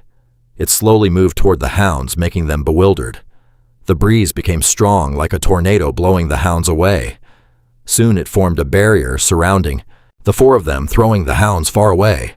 Seona saw the phenomenon before her and asked, "What is this tornado? It seems like it isn't hurting us." Suddenly, Hajiang, as if realizing something, cried out. The girl quickly moved toward Yunhyuk, who was injured, shouting, "Yunhyuk!" The 3 quickly helped Yunhyuk stand up. Suddenly, a voice sounded, "You must be very scared." A pair of legs gradually appeared with the voice. At this very moment, a woman was floating in the sky. This made the children and the hounds quite surprised. She took each step on the gentle breeze, moving closer to them. Her red hair was revealed. The 4 of them saw it and couldn't help but be amazed. She didn't hesitate and spoke, "Can you close your eyes for a moment? Zodiac seal of the sacred wind." Seal Jun looked toward the hounds, holding a fan to cover his mouth, and said, "I will punish these bad things for you." Over here, Yunha had wiped out almost all the hounds around. There was nothing left but fires consuming them. Suddenly, he reached for his water bottle and tossed his backpack to one side. Yunha quickly opened the bottle, whispering to himself, "When you're on the mountain, you have to drink some rice wine." As soon as it was opened, he took a few gulps. The thoughts in his head were still flowing, Not yet. Since it's already made, there's nothing I can do. After finishing the drink, Yunha tossed the bottle behind him and walked away, sword in hand, wearing a provocative expression. You guys are dead meat. As he spoke, the bottle hit the ground. Yunha lunged forward at the hellhound with cold precision, and in the blink of an eye he had already struck it, sending it flying quite a distance. More hounds crawled up from behind to attack. Reacting just in time, Yunha kicked them away, growling, "Stop barking like dogs already." Before long, he was darting nimbly from side to side. To strike the pack, one hound rushed at him. Seeing this, Yunha raised his gun, sneering, "Crawl in the dirt until you die." Without a moment's hesitation, he fired. He took it down decisively. Without stopping there, Yunha spun around to fight the remaining hounds closing in. His gaze was sharp, his sword glowing, mingling with their black blood. In a flash, the hounds were sliced to pieces, their bodies falling apart as blood splattered everywhere. Once again, Yunha moved like lightning, closing in on every single one, tearing them apart with ferocious intensity. Suddenly, he paused, his face weary as he struggled to catch his breath. Yunha fixed his eyes on the hellhound, raised his sword, and said, "You're next." A spark ignited in his eyes. Yunha lunged toward the monster, murmuring, "Heavenly step," in his mind. Suddenly, he felt a jolt of electricity run through his body, and he froze. His face twisted in pain as he thought, "Am I already at my limit?" But his feet pushed off the air, and he shouted in his heart, "That's it." Just then, the hellhound stomped hard against the ground to gain momentum. Yunha didn't hesitate, surging forward to clash with it, thinking quietly, "How about this move?" Suddenly, the hellhound clamped its jaws onto his sword. Seizing the opportunity, Yunha quickly fired a few shots at it. 2 bullets whistled through the air. The hellhound seemed to realize something, its cruel eyes locking onto Yunha. He froze, cursing, "Damn it!" Instantly, the hellhound opened its massive jaws, "Abah!" and unleashed a torrent of flames. Yunha reacted just in time, twisting his body and leaping aside. The blast of heat erupted exactly where he had been, but he didn't stop. He grabbed his gun and fired rapidly at the hellhound. The bullets struck its body, and this made the hellhound howl in agony. At that very moment, Yunha landed on the ground, quickly tossing the gun aside. He glared at the hellhound, and just like that, man and beast faced off. Yunha gripped his sword, tight, thinking to himself, "I'm out of ammo. I have to go close quarters. My mana is running low, but I can still manage." The hellhound stared at him, still aggressive. Suddenly, the swirling energy around the beast vanished, but in a blink it was surrounded by black orbs, radiating a horrific energy. A terrifying voice echoed, "Arrogant human."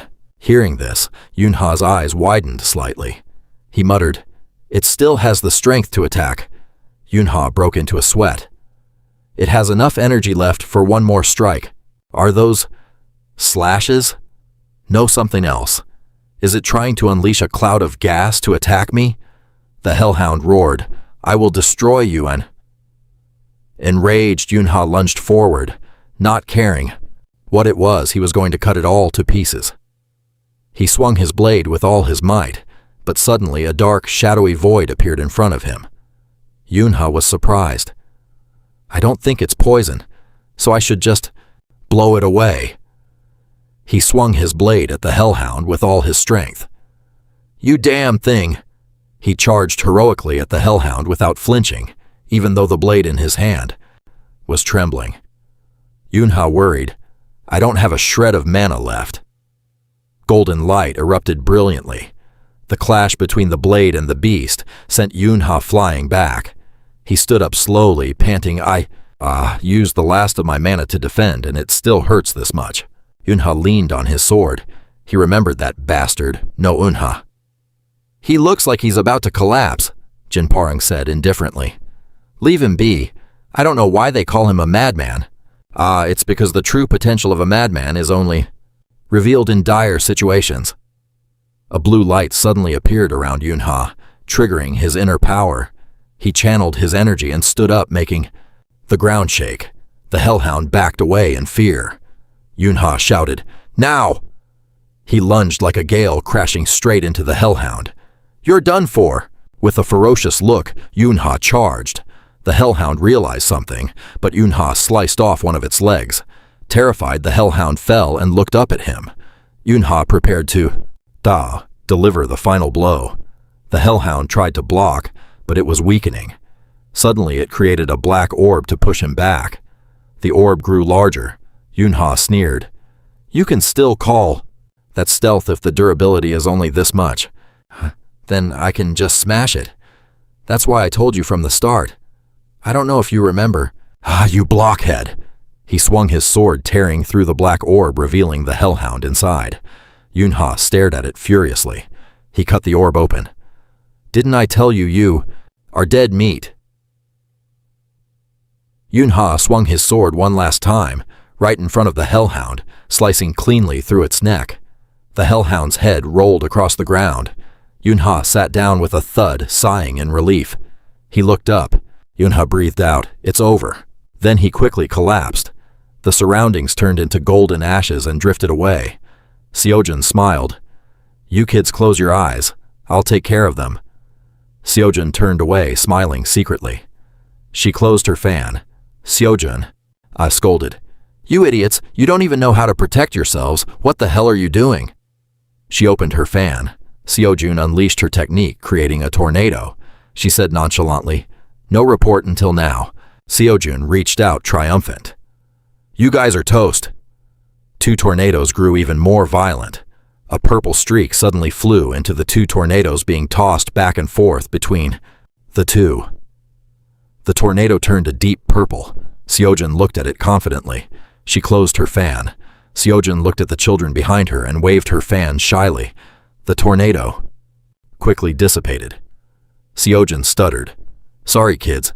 I was scary, wasn't I? Don't cry, there's... Yo, no need to be afraid." Yunhyuk praised. "You were so cool." Haerang's eyes sparkled. "You're amazing." Seojin shyly thanked them. Yunhyuk asked, "Who are you? Are you one of the 12 gods?" Minji reassured them. "Thank her first." Yunhyuk was stunned. "Are you really one of them? I've only just met one of the greatest people," Minji reminded him. "Don't be rude." Seojin smiled to herself. The kids were safe after all. "These things, the kids must have lost their cool out of fear," Sujun remarked. Looking at them, she thought they looked pretty rough. "I need to see if they have any internal injuries." Just then she saw Harang glowing. Seojun was surprised. "What?" Harang turned to look at her. Seojun ran over and hugged Harang tightly, leaving the girl stunned. Seojun flirted. "Do you want to become a player?" The girl was flustered. "A player?" Seojun nodded. "That's right, a player." Yunhyuk interrupted. "I'm the one who will become a player." Seojun examined him. "This kid is pretty good." Suddenly, Seojun hugged them both tightly. "You two are so cute. You have been using telepathy with me. Haven't you? Well done. Thanks to you, I knew exactly where to find you all." Minji was overjoyed, thinking she couldn't do anything, but she realized she had actually helped. She ran over and hugged Seojun. Seojun instructed, "You all head down the mountain. The rescue team is already here." Minji worried. "You're not coming with us." Seojun smiled. "There are many others. I still have to rescue, but I won't. Tasa, leave you all alone." Seojun turned her head. No sooner had she said that than a shadow appeared from the mountain. Kang Cheon stepped forward forcefully, saying, "Why did you leave me behind?" Huh? Do you have any idea how hard it was for me to get here?" Yunhyuk was blunt. "The boss still hasn't returned." Both Seojun and Kang Cheon were surprised. "The boss?" At that moment, Yunha lay unconscious, remembering when. "Did you learn to take care of yourself, Yunha?" "If it weren't for me, how many times would you have lost your life?" Jujung scolded him. The wounds from the monsters were quite severe. He had hurt himself because he didn't want to lose his memories. "Why are you sighing? It's my body, what are you so angry about?" She gritted her teeth. You little brat who patched you up. It was me, Li Jujung. If I'm the one managing this body, then it belongs to me. Yunha was annoyed. Why are you going crazy? I said I'm sorry, okay? Jujung glared. Sorry. If you're going to apologize, then give me some of your time this weekend. Yunha was curious. Why are you acting so calm and compliant? You want to die, huh? He was terrified. Okay.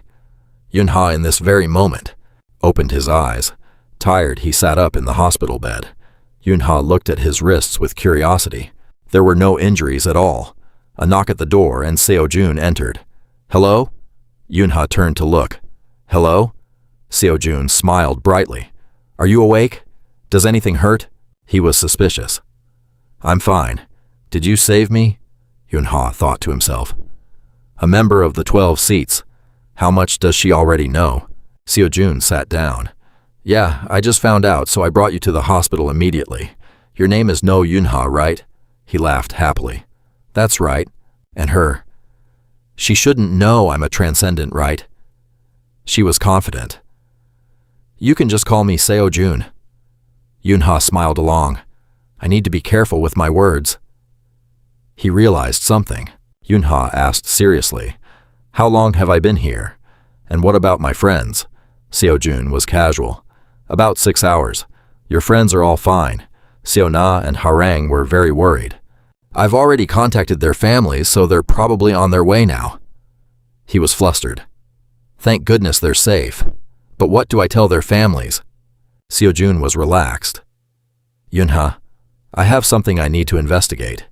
Can you answer me honestly? Yunha was firm. Yes. She rested her chin in her hand. First question, why were you there? And who killed the monsters there? Yunha fell silent. He scratched his head and smiled bitterly. I don't remember. I was just running, so I ran up there. Right before I passed out, someone else appeared and saved me, I think. Seo-jun was curious. Really? But you know there were monsters there. Seo-jun leaned her arms on the hospital bed, glaring at him. I think you're the one who killed them. Isn't that right? Seo-jun stared straight into Yunha's eyes. I think you were the one who wiped out those monsters. How could I possibly explain this? He waved his hands. How could I kill monsters? I'm still in elementary school. Seo-jun reasoned. I believe you're capable of it. When I looked up your name, Yunha, online, I saw that you received a bravery award last year. He deflected. It was a coincidence. Just a total coincidence. She teased him. What about this time? Was it a coincidence that you happened to defeat the pack of hellhounds too? Yunha laughed it off. This lady is persistent. He stammered. Regardless, it wasn't me. Seo-jun cut him off. I found your fingerprints on the knife and you're still denying it. He was flustered. I can't make up any more excuses this time. This is tricky. This lady is already certain I'm the culprit. Having no other choice, he spoke up. Let's make a deal. Seo-jun was triumphant. I have nothing to lose, so why would I make a deal with you? He said slowly. I will give you some important information. She laughed, mocking him. Information. You're going to give me info. What kind of information? Yunha looked at her. I can't say yet. We're in the middle of a negotiation. Seo-jun predicted. It seems like it's stopped denying that it killed the hellhounds. What kind of info is this kid going to give me? She spoke up. So what do you want? He shook his head. I don't want anything. Seo-jun was surprised. Nothing at all. Yunha waved his hand. I just want to live peacefully like this. The sun began to set and Seo-jun left. The driver and staff were waiting by the car. She stepped inside quietly.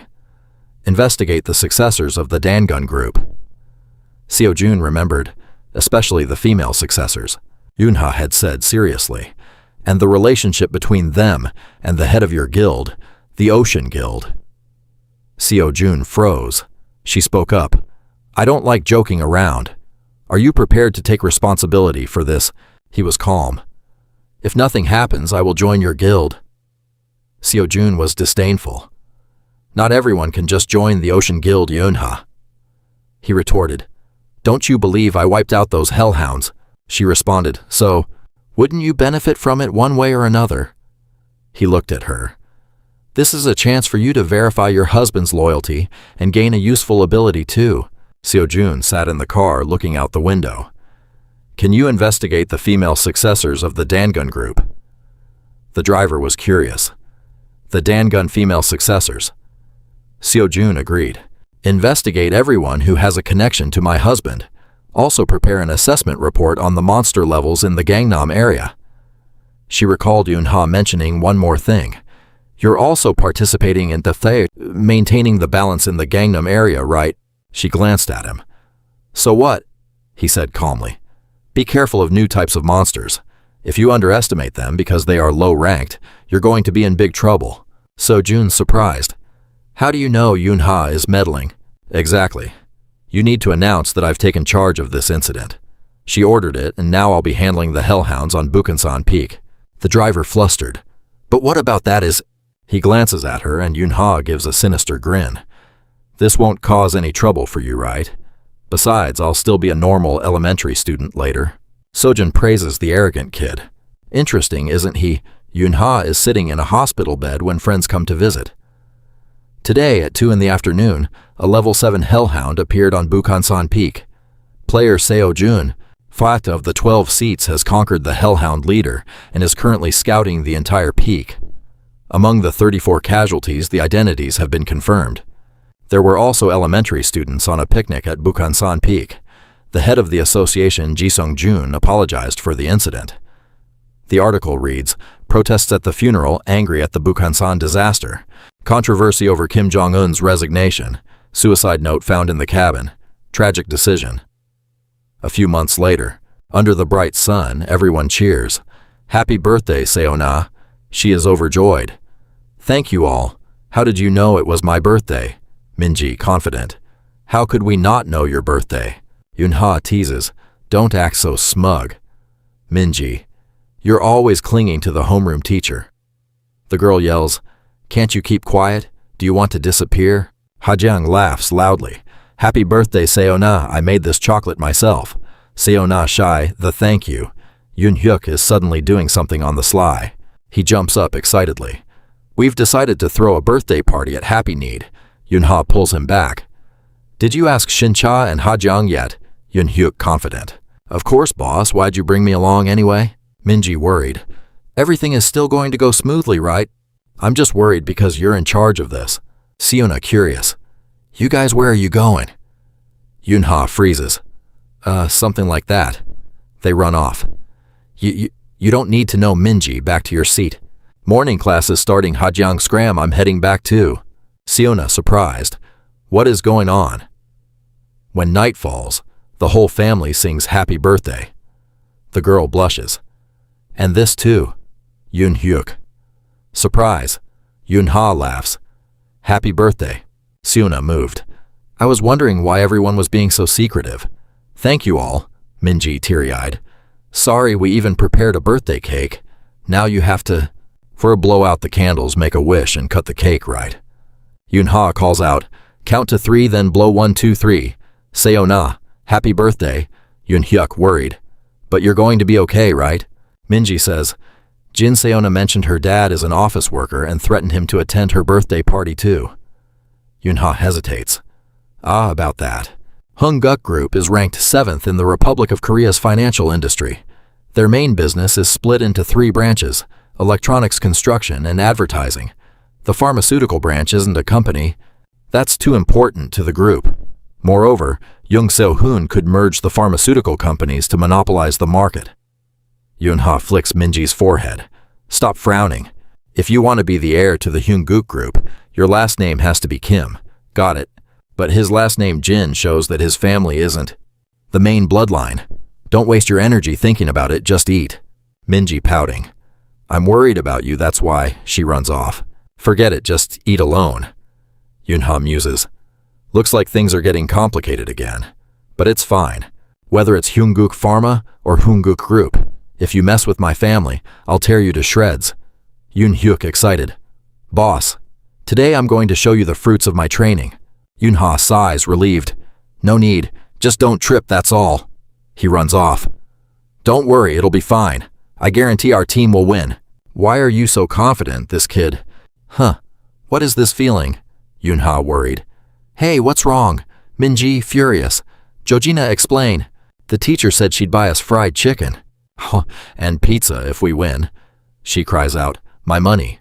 Everything should be fine, right? No, this is not fine at all. Yunha looks at Jojina. I understand how you feel raising this herd of pigs. The referee shouts, ready Yunhyuk cocky. I'll do it all. Eyes locked. The starting pistol fires and Yunhyuk sprints like the wind. The whole class cheers enthusiastically. Yunha predicts, Choi Eun-hyuk this guy. Yunhyuk, confident. I'm going to take first place. Did you see that, boss? He feels something strange. Why does my body feel so heavy? Yunhyuk reaches the finish line and collapses. You and Minji are worried. Jojina runs over to help Yunhyuk up. Hang in there. Heaven and earth are in harmony. All things are born. Yunha sighs. I knew it. He really doesn't know his own limits. I guess I'll have to teach him how to pace himself. Yuna rushes over and hugs him. Yunha, her sister, is overjoyed. Yunha, I took first place in the 100-meter dash. You are surprised? Wow, really? You're my sister after all. Does that mean you beat the whole 5th grade? You're amazing, Yuna laughs. I've got to go compete in the next event now. See you later. Take care, have fun. You too, Minji, don't overdo it. Minji scoffed. This guy isn't a mama's boy, he's a sister's boy. Siona sighed. Yunha runs away so fast. Are you cheering for your sister more than our own team? Yunha, are you really that helpless? I'm just thinking about what to have for lunch. Minji argued. No way, he's just happy for his sister. Both of them fell silent, watching him. Is he playing dumb? Anyway, how's Hajiang doing? Siona asked. She's right over there. Hajiang joyfully found her brother and sister. Giulietta and Bruno were thrilled. Oh, Hajiang, are you checking on your sister? Can you help me out? Hajiang pulled Giulietta away. Hurry, let's go. She was flustered. What's wrong? Giulietta stood there talking to the referee. The two sisters laughed and joked. Hajiang breathed a sigh of relief. Yunha asked, What did you need Giulietta for? Well, Hajiang received a water bottle. She's an American, right? No, she's Italian, actually. Giulietta smiled. I used English because that's what I speak. Yunha was surprised. Is that so? Hajiang explained. She was the first person that popped into my head. Are you worried you might be bothering them? Unbelievable, Hajiang. When I first met that little girl, she was a total crybaby. But now she can handle situations all on her own. She's growing up so fast. Meanwhile, Yunha collapsed, and Eun-hyuk stood there stunned. Is this what it feels like to drink a magic potion? Please try to be at least half as capable as Hajiang Eun-hyuk. Let's gather after lunch, everyone. As he walked over, everyone greeted him. Hey, Yunha, he replied. Hello. He sat down. My mom told me to give this to you guys. Hajiang accepted it. Thanks, Yunha asked quietly. Hajiang, who is that? She explained. That's Sujin. She's been hanging around here a lot lately. Yunha remarked. She looks so familiar, but I can't remember where I've seen her. Siona shouted, Oh my god, hello. Confidently, she added, If you're hungry, do you want to have a bite? Yunha walked away. What should I have for lunch, I wonder? Siona chased after him. Wait. Siona pointed at him. Dad, this is the boy I was telling you about. Jonan was surprised. So you're Yunha. He looked serious. You're the one who's been bullying my Siona. What does your father do for a living? Yunha sighed. She really ran to her dad to tattle on me, didn't she? He said indifferently. Like father, like daughter. You only own one pharmaceutical company. Why are you being so arrogant? Jonan reached out his hand. You little brat. He moved close, but Yunha stood his ground. Jonan was stunned. What the? How can a kid have this much strength? His aura is exactly like the chairman's. Yunha pushed his hand away. Are you scared? Jonan was startled and threw a punch. You little punk! Yunha dodged quickly and stepped back. He sensed movement swooping in. His father lunged forward and punched Jonan. Hey! He confidently knocked Jonan out. Yunha's father dusted off his hands. How dare you lay a hand on my son?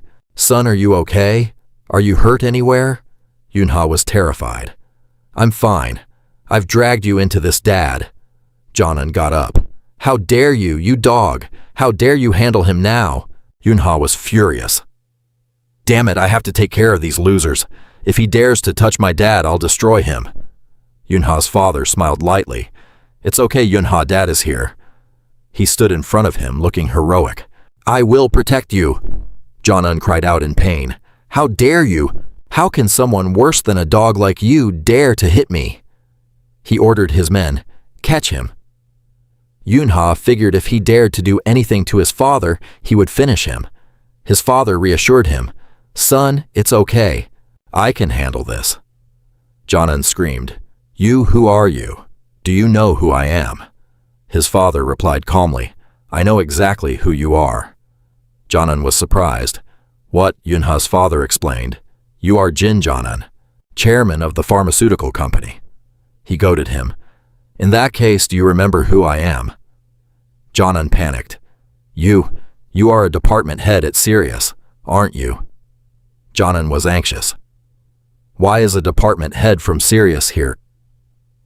Santa de Soir. So that's why the brat was so confident. Yunha was shocked. My dad is a department head at Sirius. He looked confused. Why is he so surprised Sirius Group is the second largest conglomerate in South Korea? They produce most of the player equipment. Yunha's father said calmly, Now you remember, don't you? Jonan pointed. Why are you here? His father pressed his voice, deepening. What was that? Jonan acted timid. I apologize. I didn't know the strategic management department head was here. Yunha was dazed. The department in charge of equipment at Sirius. His father looked at him. I came to watch my son play sports, but it seems like you have a problem with my son. He was flustered. Oh, so this is the son of the Sirius department head. Jonan thought, I have to swallow my anger. There's no way I can compare to a giant corporation like Sirius.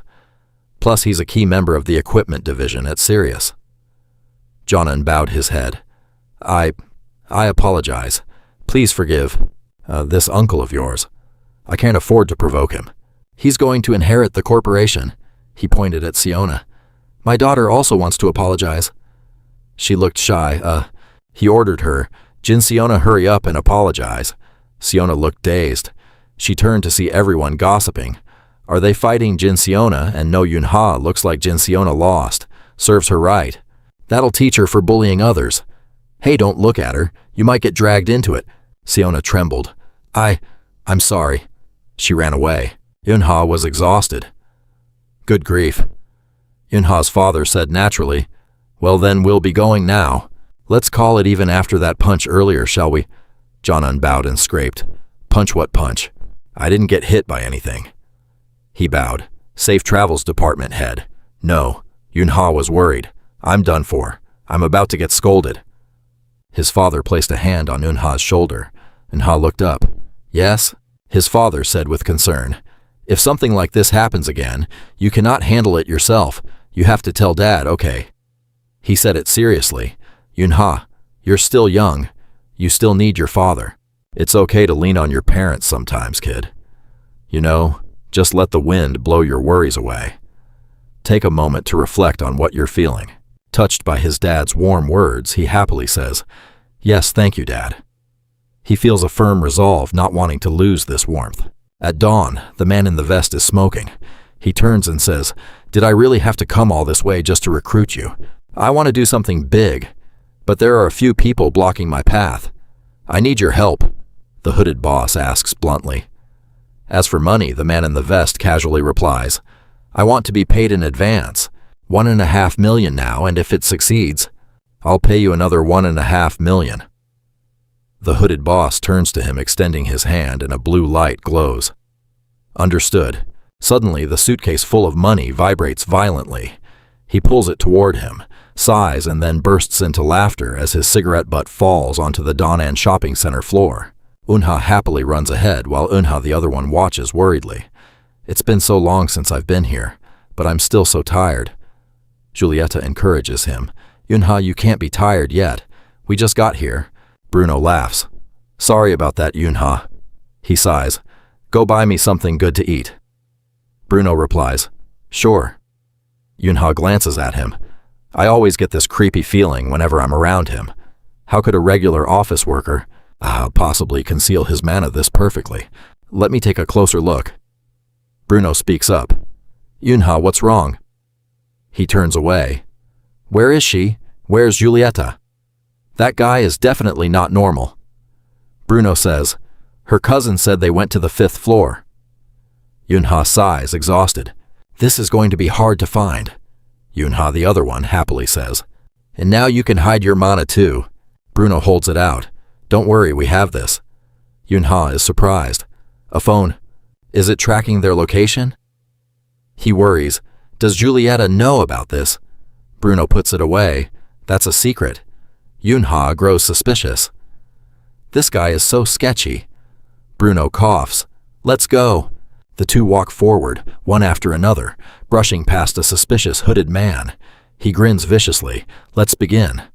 They walk a good distance away when Yunha senses something and turns back immediately. A guy with a powerful blue mana flow, He recalls the ruined city fighting with a sword. Yunha faces the hooded man. He has that same tattoo on his hand. This guy is exactly the same. It's the Nameless One. Yunha turns back in shock as the Nameless One unleashes a powerful flow of mana. Yunha remembers that tattoo. It's definitely the Nameless One from his memories. He grins wickedly. Nameless? Yunha worries. Why is he here? Bruno asks, Is something the matter? Yunha run. Don't you find this strange? He is curious. Bruno turns back and forth. Yunha worries. Dad. Bruno explains. There are 3 people with a strange scent. One bald guy, one nameless one. Yunha reaches out and 3 blue flames appear. He swings his hand, sending the 3 flames flying. The flames hit the 3 guys instantly. Yunha is surprised. You just stood there and did that. He observes, just as I thought. They're players. Moreover, they're players who have been thoroughly trained. Yunha looks at Bruno. What about the last one? He's monitoring us from his position. The 2 players stand not far apart, signal each other, and head in opposite directions. Yunha watches. How suspicious. He follows the bald guy. The guy reaches into his pocket. Did the bald guy accidentally drop a blue stone? Yunha is surprised. A mana crystal. Don't tell me these jerks. A wave of blue light engulfs the entire supermarket. Everyone is surprised and stunned by the sight. The blue light becomes even more flashy and powerful. It creates a deep crater. People whisper, Mom, what is that? A mana distribution error. Bruno looks back worriedly. Hunting dogs come rushing out of nowhere, chasing people. They push the civilians down as if trying to eat them. More and more monsters appear. An emergency announcement plays, Monsters have appeared in the grocery store. All staff and customers please evacuate to the nearest fire station. The Nameless One says calmly, Everything is going according to plan. Anyone in the way gets eliminated. Yunha observes, a terrorist attack at the grocery store. This didn't happen before I regressed. I hate to admit it. But ever since that day, the future has started to change. Yunha remembers the horrific scene of the city. Yunha, the other, lunges and hugs him tight. Everything explodes and fades away. The hunting dog screeches and lunges toward Yunha. He turns around. Ah, right! Bruno lunges to attack the hunting dog. He puts his hand on Yunha's shoulder. Pull yourself together. We have to find Julieta and Yunha. Do you think you can keep going? He regains his composure. Yes, that's right. Right now, saving Julieta and my sister is our top priority. Yunha shouts, Where did those 2 go? Bruno explains. They were still on the 5th floor. Let's hope nothing happened to them. A voice from above says, So you're the one who released that mana earlier, huh? The Nameless One sneers, standing high above. Why are you panicking and running away? Yunha wonders. What level is he? I'm in such a rush now. Suddenly, Bruno lunges forward, throwing a punch at the Nameless One. A massive blow sends the Nameless One crashing to the ground. Yunha notes, he's this strong even without any equipment. Is he using some kind of aid? Mr. Bruno? Just as I thought. How mediocre. He speaks up. Mr. Bruno, wait. We can't just take out people like this. The nameless one's face is swollen and bruised. Yunha kicks him. Dealing with them is such a hassle. Back before I regressed, I got lectured so much for not confirming their identity. Yunha's personality. Before he lost his blessing, huh? It's hard to tell what you're doing. Aren't you coming, Bruno? You're startled. Oh, you're here. He's worried. Kids these days are truly terrifying. I was just trying to knock him out, for goodness sake. A moment earlier, an emergency situation, a monster has appeared in the grocery store. All staff and customers please evacuate to the fire station near the guest house. Julieta is surprised. What on earth is happening here? Yunha doesn't believe it. Monsters. Monsters broke out of a spatial rift. She reassures her, stay calm. First we need to see how many there are. Yunha opens her eyes wide. She assesses directly ahead, left side 3. Directly ahead, right side 2. 1 in the middle. Luckily none on our side. 6 in total. We just need to decide on a path down to avoid getting caught. Yunha turns to her sister. Don't worry, I'll protect you. Just then Julieta screams, Yunha, in front of you. A hound is getting ready to pounce. Julieta pulls her away and counters. Yunha cries, Sister Julieta. Julieta gets into a stance. She grabs a clothing rack and strikes the hound, sending it flying back. Yunha is surprised. Was that Mana just now? Sister Julieta, are you a player? Julieta commands Yunha. We should evacuate quickly. Bruno and Yunha must be waiting for us. Yunha replies, Yes, Sister Julieta is so cool. The hounds rush forward. Julieta hugs Yunha and pulls her along. Yunha Julieta reaches out to summon Mana and attacks behind them. They're faster than I thought. At this rate, I'll run out of mana. Is there anything here I can use as a weapon? No, wait, Yunha yells. Look over there. There's a scroll. Sister Julieta stops her. Yunha, don't go there. Yunha looks up in surprise. A hound is leaping toward her. Una, come back here now. Yunha stands frozen in place. She remembers. Compared to back then, I'm not afraid anymore. Yunha quickly dodges, stretches her leg, and kicks the hound. It slowly falls to the ground. The hound doesn't understand what happened. Yunha slowly lands. She sighs in relief, then suddenly sprains her ankle. Yunha leans into Julieta's arms in pain. Julieta is worried. Are you okay? I was scared to death. Yunha smiles. I'm fine. The hounds all around them are howling everywhere. Julieta turns to look at the staircase and orders Yunha. Can you run to that scroll in front of us? Yunha stammers. Yes, I can. Julieta sighs. Then let's run with that. The two sisters bolt toward the stairs. They jump regardless of the hounds chasing them. The two sisters are about to reach the stairs under the watchful gaze of the hounds. Very quickly they arrive. Julieta commands, Get down quickly. Yunha nods. Yes. The hounds signal each other and then turn away. Julieta is worried I don't have a weapon, so it's hard to take them out. At least I have to find a weapon I can swing or throw. From the top of the stairs, a hound jumps down. Julieta quickly grabs a model stand. She swings with all her might at the hound. The hound, scared, dodges the attack and is quickly knocked off the stairs. Julieta attacks the others at the same time. They lose their footing and fall off all at once. The whole group is defeated. Yunha admires her. You're so cool, sister. Julieta teases your sister. You mean stuff is scattered everywhere. Yunha grabs an object. He steps into a throwing stance. The guy with the ponytail is blocked by that object. He dodges the move and quickly leaps toward Yunha. He prepares to crouch down and trip the ponytail guy. The ponytail guy loses his balance. Yunha lunges and strikes him hard in the face. The ponytail guy's face is bruised. He calmly says, I'm done. What about you? Bruno twists his wrist. Same here. Let's head upstairs. Yunha suddenly remembers. Wait, we can see them from here. Look, there they are. He is surprised. A wolf falls from above, followed by 2, then 3 more. Yunha and Bruno look up high. Bruno remarks, Seems like both of them are okay. He agrees. Yunha, look at those guys who collapsed. Let's find something to use as a weapon and go upstairs. Bruno asks, Do you need a defensive tool? He pulls out a sword. This will do. Here, take this. Yunha holds it with a tremble. Bruno calls out, Yunha. He turns his head toward the nameless guy who is still emitting mana. He stands up and stares at him. "You're the one behind all this, aren't you?" Bruno's calm. "That's right. I'm leaving your sister to you, kid."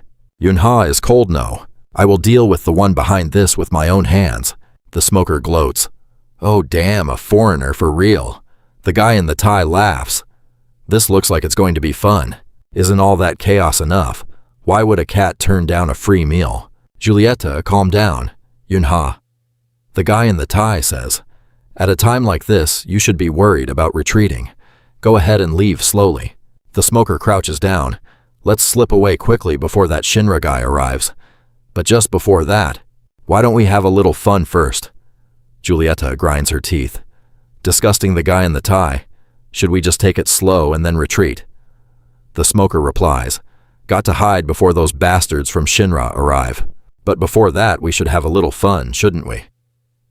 Julieta is disgusted, "You filthy people." She orders Unha, "Find a place to hide, okay? I'll come find you later." Unha hesitates. "Sister?" No, I want to stay by your side. I can fight too." "Sister." "Don't worry," Julieta yells. "No, it's too dangerous." The smoker speaks up. "Hey, who said we'd let her go?" The guy in the tie stands behind him. "That's right, who said that?" Julieta quickly grabs a model. She prepares to smash it. A gunshot rings out, blowing up Julieta's weapon. The guy in the tie cleans his ear, teasing her. "Oh, you shouldn't do that." The smoker is shameless. "You have to play with me." "How dare you lose focus, you sinister tie-wearing creep. Let's just have a one-on-one. Before the Shinra lot shows up and leaves, get out of here. Leave now." He advances, cornering her. "Don't be so scared. I'm not a bad guy, you know." Yunha quickly dodges as the man in the tie reaches out, summoning mana to grab her hand. Yunha screams, "No!" She quickly summons her own technique and pushes the tie-wearing creep away. Their two protective barriers collide. He hesitates. "Whoa, what is this? Just a kid and she already possesses this much mana if I—" He shuts off. The guy in the tie tried to touch the shadow but bounced right off, terrified. "Why is it so hard?" Una thought to herself. "I can stop him. I've been trained for this, I can do it." The guy in the tie, getting frustrated, grumbled, "If it keeps going like this, I'm done for." Una cheered. "I actually did it." Suddenly an arm reached in.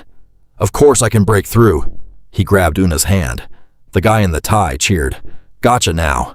Down below, the steel soldiers shouted, "Everyone hurry. Forget the Shinra clan's dignity.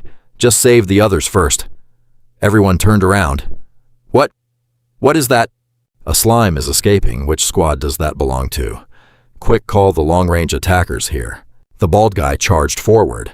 The captain shouted, "No, don't do that." The captain yelled again, "Don't all monsters are the same. We just need to slash them to pieces." The swamp slime grabbed his weapon and yanked the bald guy in.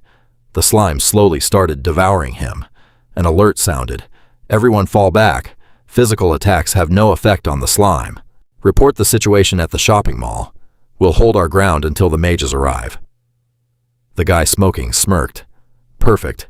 With this many of them, we've got plenty of time. Then let's just get this over with, shall we?" Julieta turned to look at Una. Una asked, "How?" The guy in the tie replied nonchalantly, "If I hadn't broken that thing, I wouldn't even call myself a player." Suddenly, a spark of fire ignited beside them, attacking him. It was Julieta's fire. She screamed, "Hurry, run!" The guy in the tie groaned in pain. "You bitch!" The guy smoking clapped. "Wow, you can actually do that stuff." Julieta quickly jumped back to defend herself, holding up a finger of fire. The guy smoking mocked her. "That's useless, just give up. Doll, why don't we do something else instead? Have some fun with me." Julieta bit her lip in annoyance and kicked off her shoes. She tore her dress in half. "Don't call me a doll." The guy smoking replied indifferently, "That again. That stuff doesn't work on us. Using your power in such a cute way is just—" He glared as a red beam of light suddenly pierced through the shield. The guy smoking stepped back. "What the hell?" Her power suddenly increased. "That's impossible. Is that some kind of innate augmentation ability?" The guy in the tie chased her into the toy store, sweating. "Tired yet?" Una turned back. The guy in the tie yelled, Give up on the idea of running away. Just be a good girl and play with me, honey. Una channeled mana into her legs and quickly leaped onto a shelf. She grabbed a storage box and prepared to hurl it down. The guy in the tie raised his shield. How stubborn. But then Una slipped and fell. The guy in the tie smirked. Gotcha. I'm going to break your legs. He panicked, so Una took advantage of the opening to channel her mana and strike. He blocked it, grunting. You think just because I've been holding back you can push me around, huh? Una counted 1. As she counted, she kept on the offensive. The tie-wearing guy was nearly collapsing from the force. Una quickly kicked off his shield and launched herself into the air. He screamed, You annoying little brat. There's no way you're getting away this time. Una thought back to her sister. Was it like this for you too back then? This feeling of mana flooding through my entire body. She unleashed a massive sphere of energy. Mana bomb. The tie-wearing guy recoiled in terror. What kind of insane power is this? An explosion erupted, shattering everything in the vicinity. The smoker turned his head to look at the wreckage as Una sprinted out from the debris. Sister Julieta. The smoker looked on in shock. No way. That idiot actually lost to a little girl. I've wasted too much time and I'm out of ammo. This is out of control. I can't handle both of them now. What a waste. But running away is the best option. I got beaten by a little brat. I've wasted too much time and I'm out of ammo.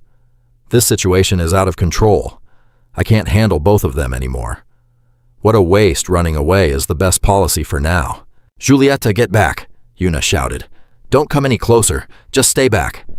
She looked down at the source of the power. Julieta was terrified. What? What is this? The smoker hovered nearby, sneering. You look terrified, don't you? He grabbed Julieta by the throat and brandished a knife. Didn't expect this. Did you? Una screamed. Sister Julieta! He barked. Don't you move! If you dare take one more step, I'll carve up that pretty face of hers. Terrified, she cried out, Sister! Sister! Suddenly, a hand reached out.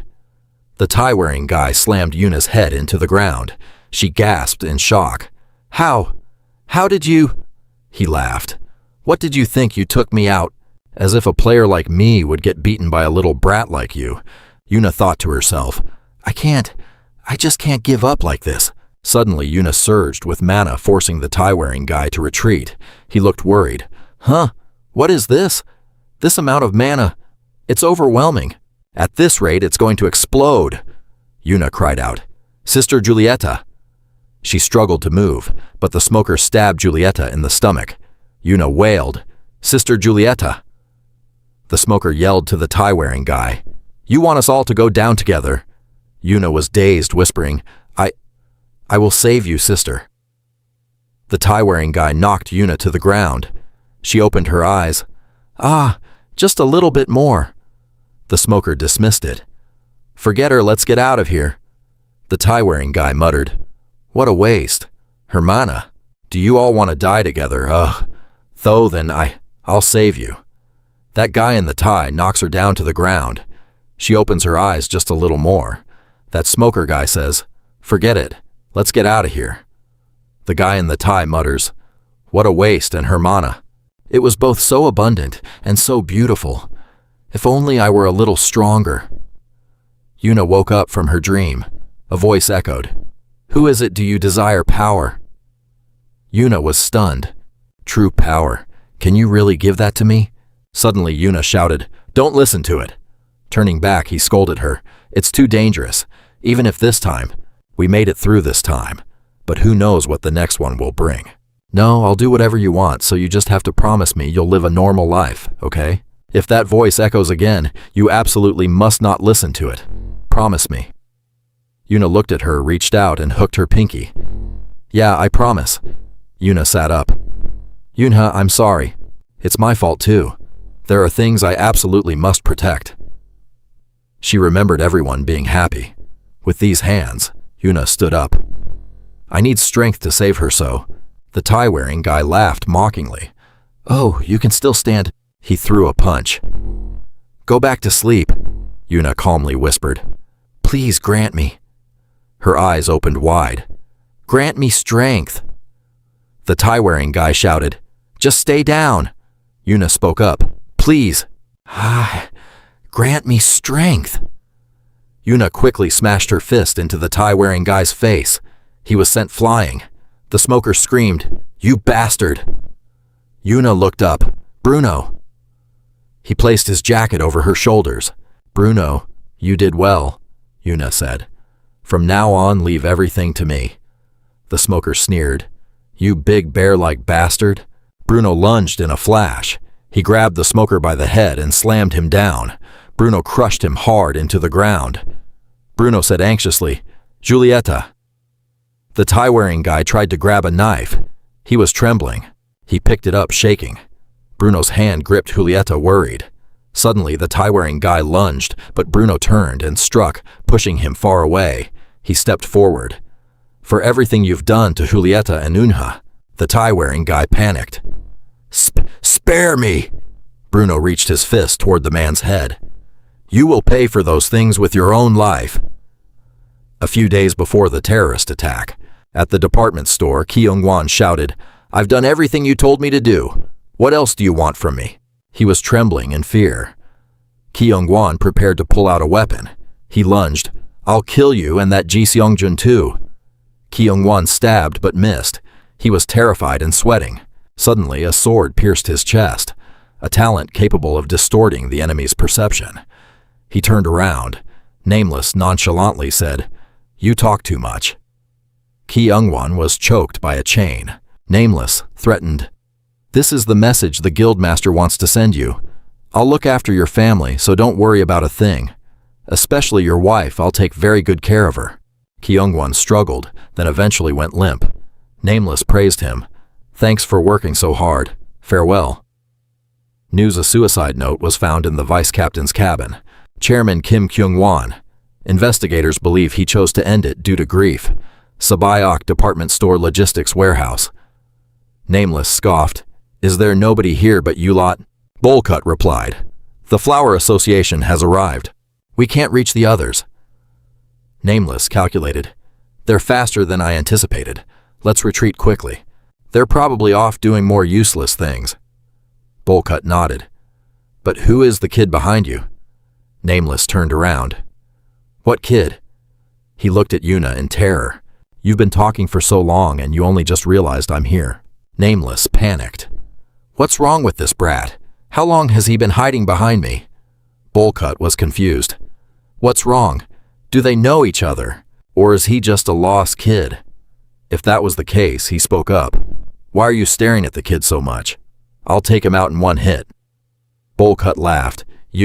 I shouldn't carelessly follow strangers, kid. There are some things so terrifying that they might—" he stammered. Yuna swung her sword, severing Bolcut's head. "You guys are still, worried and on guard. You look flustered." "Right. I shouldn't just finish him off, should I?" The remaining soldiers rushed in. "You little bastard." Nameless blocked them. "Don't lower your guard. This opponent isn't some ordinary brat." Yunha laughed, looking at them. "Hesitating just because this gorilla said something, why is that? Are you afraid of the knife of an ordinary brat who isn't even a player? You guys don't look any different from a bunch of chickens, do you?" The soldiers rushed forward. "I'll take you out." Yuna laughed to herself. Heavenly step blood-soaked battlefield. She held her knife. Why are you still standing there? If you're not going to leave, then I'm going. Understand?" "Huh." Nameless was terrified. "No way. Could he have taken out a B-rank player that instantly— I can't fight him directly. I don't know any players on the same level as the 12 Thrones, but this brat wouldn't realize." Yuna glanced at him. She quickly swung her knife at Nameless. Yuna lunged, kicking Nameless straight on. Yuna calmly said, "Seeing you like this, Nameless isn't anything special at all. The reason others don't recognize you must be because you don't have a strong presence." Nameless, enraged, immediately summoned Mana. He screamed and charged at Yuna. She quickly dodged to the side. Nameless was surprised. How is this possible? How can this brat dodge every single one of my attacks?" Yuna calmly said, "I felt the same way before." Just as she tripped Nameless, she explained, "But as I thought, it's not worth watching anymore because your ability doesn't work when you fight me. But don't worry, Yunha jumped up. I'll make sure not to destroy you. She grabbed Nameless by the neck. Yuna stabbed down hard. Damn it, someone remarked. They've practically trashed this whole place. Yuna laughed. Please say that this time you were able to subdue them as well. Seojin covered his mouth. You know you still owe me, right? He glanced at her. I'll pay it back in full. I promise, I swear, I guarantee it. She asked. Then when? She laughed. One of these days. Well, I'll leave the handling of that guy to you. Seojun headed inside. Regardless, whatever. Fine, I'll let it slide this time. Eunha rushed over. Wait, she said, surprised. Huh? You asked, worried. I've been curious to see what his face looked like for a long time now. Anonymous said fearfully. Please, can you not write this? Yunha ripped off his glasses. Both of them covered their mouths in shock, gagging. His face looked like a stingray, absolutely disgusting. They couldn't hold it back. Yunha turned her head away. It was Giulietta, Yuna, and Bruno. You were relieved. Yunha ran over. At 3 o'clock this afternoon on September 17th, a group of terrorist monsters attacked the Sabayok department store. A mercenary player was responsible. Their name is spreading through the media as Anonymous, along with the Holy Storm Guild Shin Seojun. One of the 12 thrones managed to subdue the player attacking the terrorists with a total of 23 casualties. Myron's eyes lit up. A total of 23 casualties. The Heavenly Maiden government expressed their condolences for the victims. Myron looked on indifferently as the news played, zooming in on the images of Giulietta, Bruno, Eunha, and Yuna. Myron smirked maliciously. Found you. Outside the house was a barrier set up around the cafe so that regular people couldn't tell who we were. Just as expected from the Holy Storm, Shin Seojun, the best mage in South Korea. Yunha was serious. This is the first time you've called me out like this. Seojun was calm. I wanted to express my personal gratitude. You laughed. I don't think you called me here just to express your gratitude. So what happened? Seojun set his drink down. The Anonymous group is going to be executed. This is the first time since the Heavenly Maiden government was established. Yunha replied, I see. But more importantly, who was it that hired them? Seojun refused. I'm sorry, but I don't have the authority to share this information with anyone else, so I have to keep this a secret from you. You were indifferent. So we don't have any choice then. Seojun spoke up. Is that all?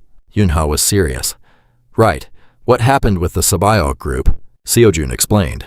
Chairman Lee Jun-hee has returned, and the successor has decided to leave everything aside for now and focus on social welfare issues. You nodded. I see. She stood up. In that case, I have somewhere to be. I have things I need to do now. You said goodbye. Right. See you next time. Just as predicted, the future of the Sabayok group has been changed too. Father asked. The kids are almost here. Are you planning on going out to play first? Yunha nodded. Yes. Thanks, Dad. Before I regressed, a power struggle took place among his 3 sons, and in the end, the eldest son was the one who seized the throne. My family, those who survived the Kraken Luna, showed her miracle. That little girl didn't die in the accident at Bukansan Mountain. Along with the significantly reduced number of casualties, the terrorist attack at the department store that never happened before the inauguration of the Sabayok group didn't happen either. The future is slowly changing. If that's the case, this time the clock struck nearly 1 in the afternoon. Yunha looked at her drink, excited. The sky was turning toward dusk. Yuna said, Mom, Dad, I want to become a player. Yunha looked at her, confused. Are you afraid the future has changed? Yunha slammed the table. I disagree. She was worried. Yunha, you interrupted. Becoming a player is extremely dangerous. It doesn't suit you at all, sister. Yuna snapped. How would I know if I don't try? You said yourself that I have a knack for it, didn't you? You interrupted. That's right, you have talent, but I didn't teach you how to control mana so that you could become a player. I taught you to help you avoid mana dissonance or things like that. It's because I wanted you to live a life that was happy and healthy without being sick. Yuna was sulking. I don't care what you say, I want to be a player. Yunha slammed the table. Why would you want to leave a normal life behind, huh? The life of a player isn't honorable or free-spirited. It's like a dangling thread. She yelled, I want to be a player no matter how troublesome it is. I want to be someone who can save and look after others. I hate having to hide behind others and watch unable to help with anything. Mom laughed. It's okay, Yunha. You should do what you want to do. Yuna was sad. Mom. The child burst into tears. Mom scolded. Yunha, you shouldn't do that. You made Yuna cry, see? It's okay, Yuna. You said, I'm wrong, okay. You reasoned, Mom, Dad. She's demanding to be a player. Are you too sure that you're okay with that? Mom was calm. Of course not. We know it's extremely dangerous. However, if that's what Una wants to do, I want her to do whatever she wants. Dad smiled. My daughter, you can do it, right? Yuna ran and hugged her mom. Yes, thank you, Mom and Dad. Yunha was pensive. Even Dad feels the same way. In the evening, the lights were turned on. The boss was tired. Seo-jun, please present the facts that have been organized. Jong-hoon projected the terrorist attack that took place at the Sabayok department store. That was not a normal attack, but the result of an internal conflict within the Sabayok group. This is a chart representing the power rankings of the Sabayok group. As everyone knows, power is divided among the 3 children of Chairman Lee Jun-hee, ignoring the youngest child with the lowest power in this circle. The youngest child with the lowest power in this circle. There are actually only 2 candidates, the eldest and the second son. The eldest, Lee Byung-in, is a notorious thug, known for his explosive temper, yet many still think he might fail to lead Sabyok to success, because he's the eldest son. But unlike his brother, the second son, Lee Jong-in, has an incredibly kind personality and exceptional management skills. A man crosses his arms in doubt. Don't tell me that. The last terrorist attack. The boss sighs. Yes, that hoodlum Lee Byung-in provoked the terrorists into attacking the Sabyok department store, the place currently under his younger brother's control, Lee Jong-in. The long-bearded man asks curiously, does the chairman know about this? He presses his philtrum. Of course he does. Because of this, he decided to put his retirement on hold and return to manage everything. Jong-hoon points to the board. But that's not the only problem. Please everyone direct your attention up here. The force that Lee Byung-in leads isn't just some nameless mercenary group. There is a high probability that it is the Ocean Guild. Everyone gasps. Wait, what? Oh my god. Isn't that a bit of an overstatement? Jong-hoon explains. Including the Hellhounds, a total of 92 hounds were found at the Bukhansan accident site, even though the Ocean Guild took 70. This percent of the magic stones, only 30% of them are currently being sold on the market. And it was discovered that magic stones were used in this terrorist attack. The boss asks curiously, what if they're just waiting for the market price of magic stones to rise before selling them? What then? The man replies, unrefined magic stones are not exactly rare items. The boss says seriously, then what about the possibility that the Ocean Guild used the 30% of magic stones that were released into the market? Jong-hoon says confidently, all the information gathered by the Shinla Guild has been investigated, including the origins of the magic stones currently being sold on the market. That is impossible. The long-bearded man turns around. But that's just a guess, isn't it? There is still no concrete evidence pointing to it. Jong-hoon agrees. True, it is just a guess, but everyone here has probably heard about this, haven't they? Everyone goes silent. The boss speaks up. In April of this year, when Shin Seol-jun found out that Ji Seong-jun was involved with the Dangun group, she was absolutely furious. What Ji Seong-jun was thinking is quite clear. Ju Seong-jun is involved with the Dangun group. She was absolutely furious. What Ju Seong-jun had in mind was pretty obvious.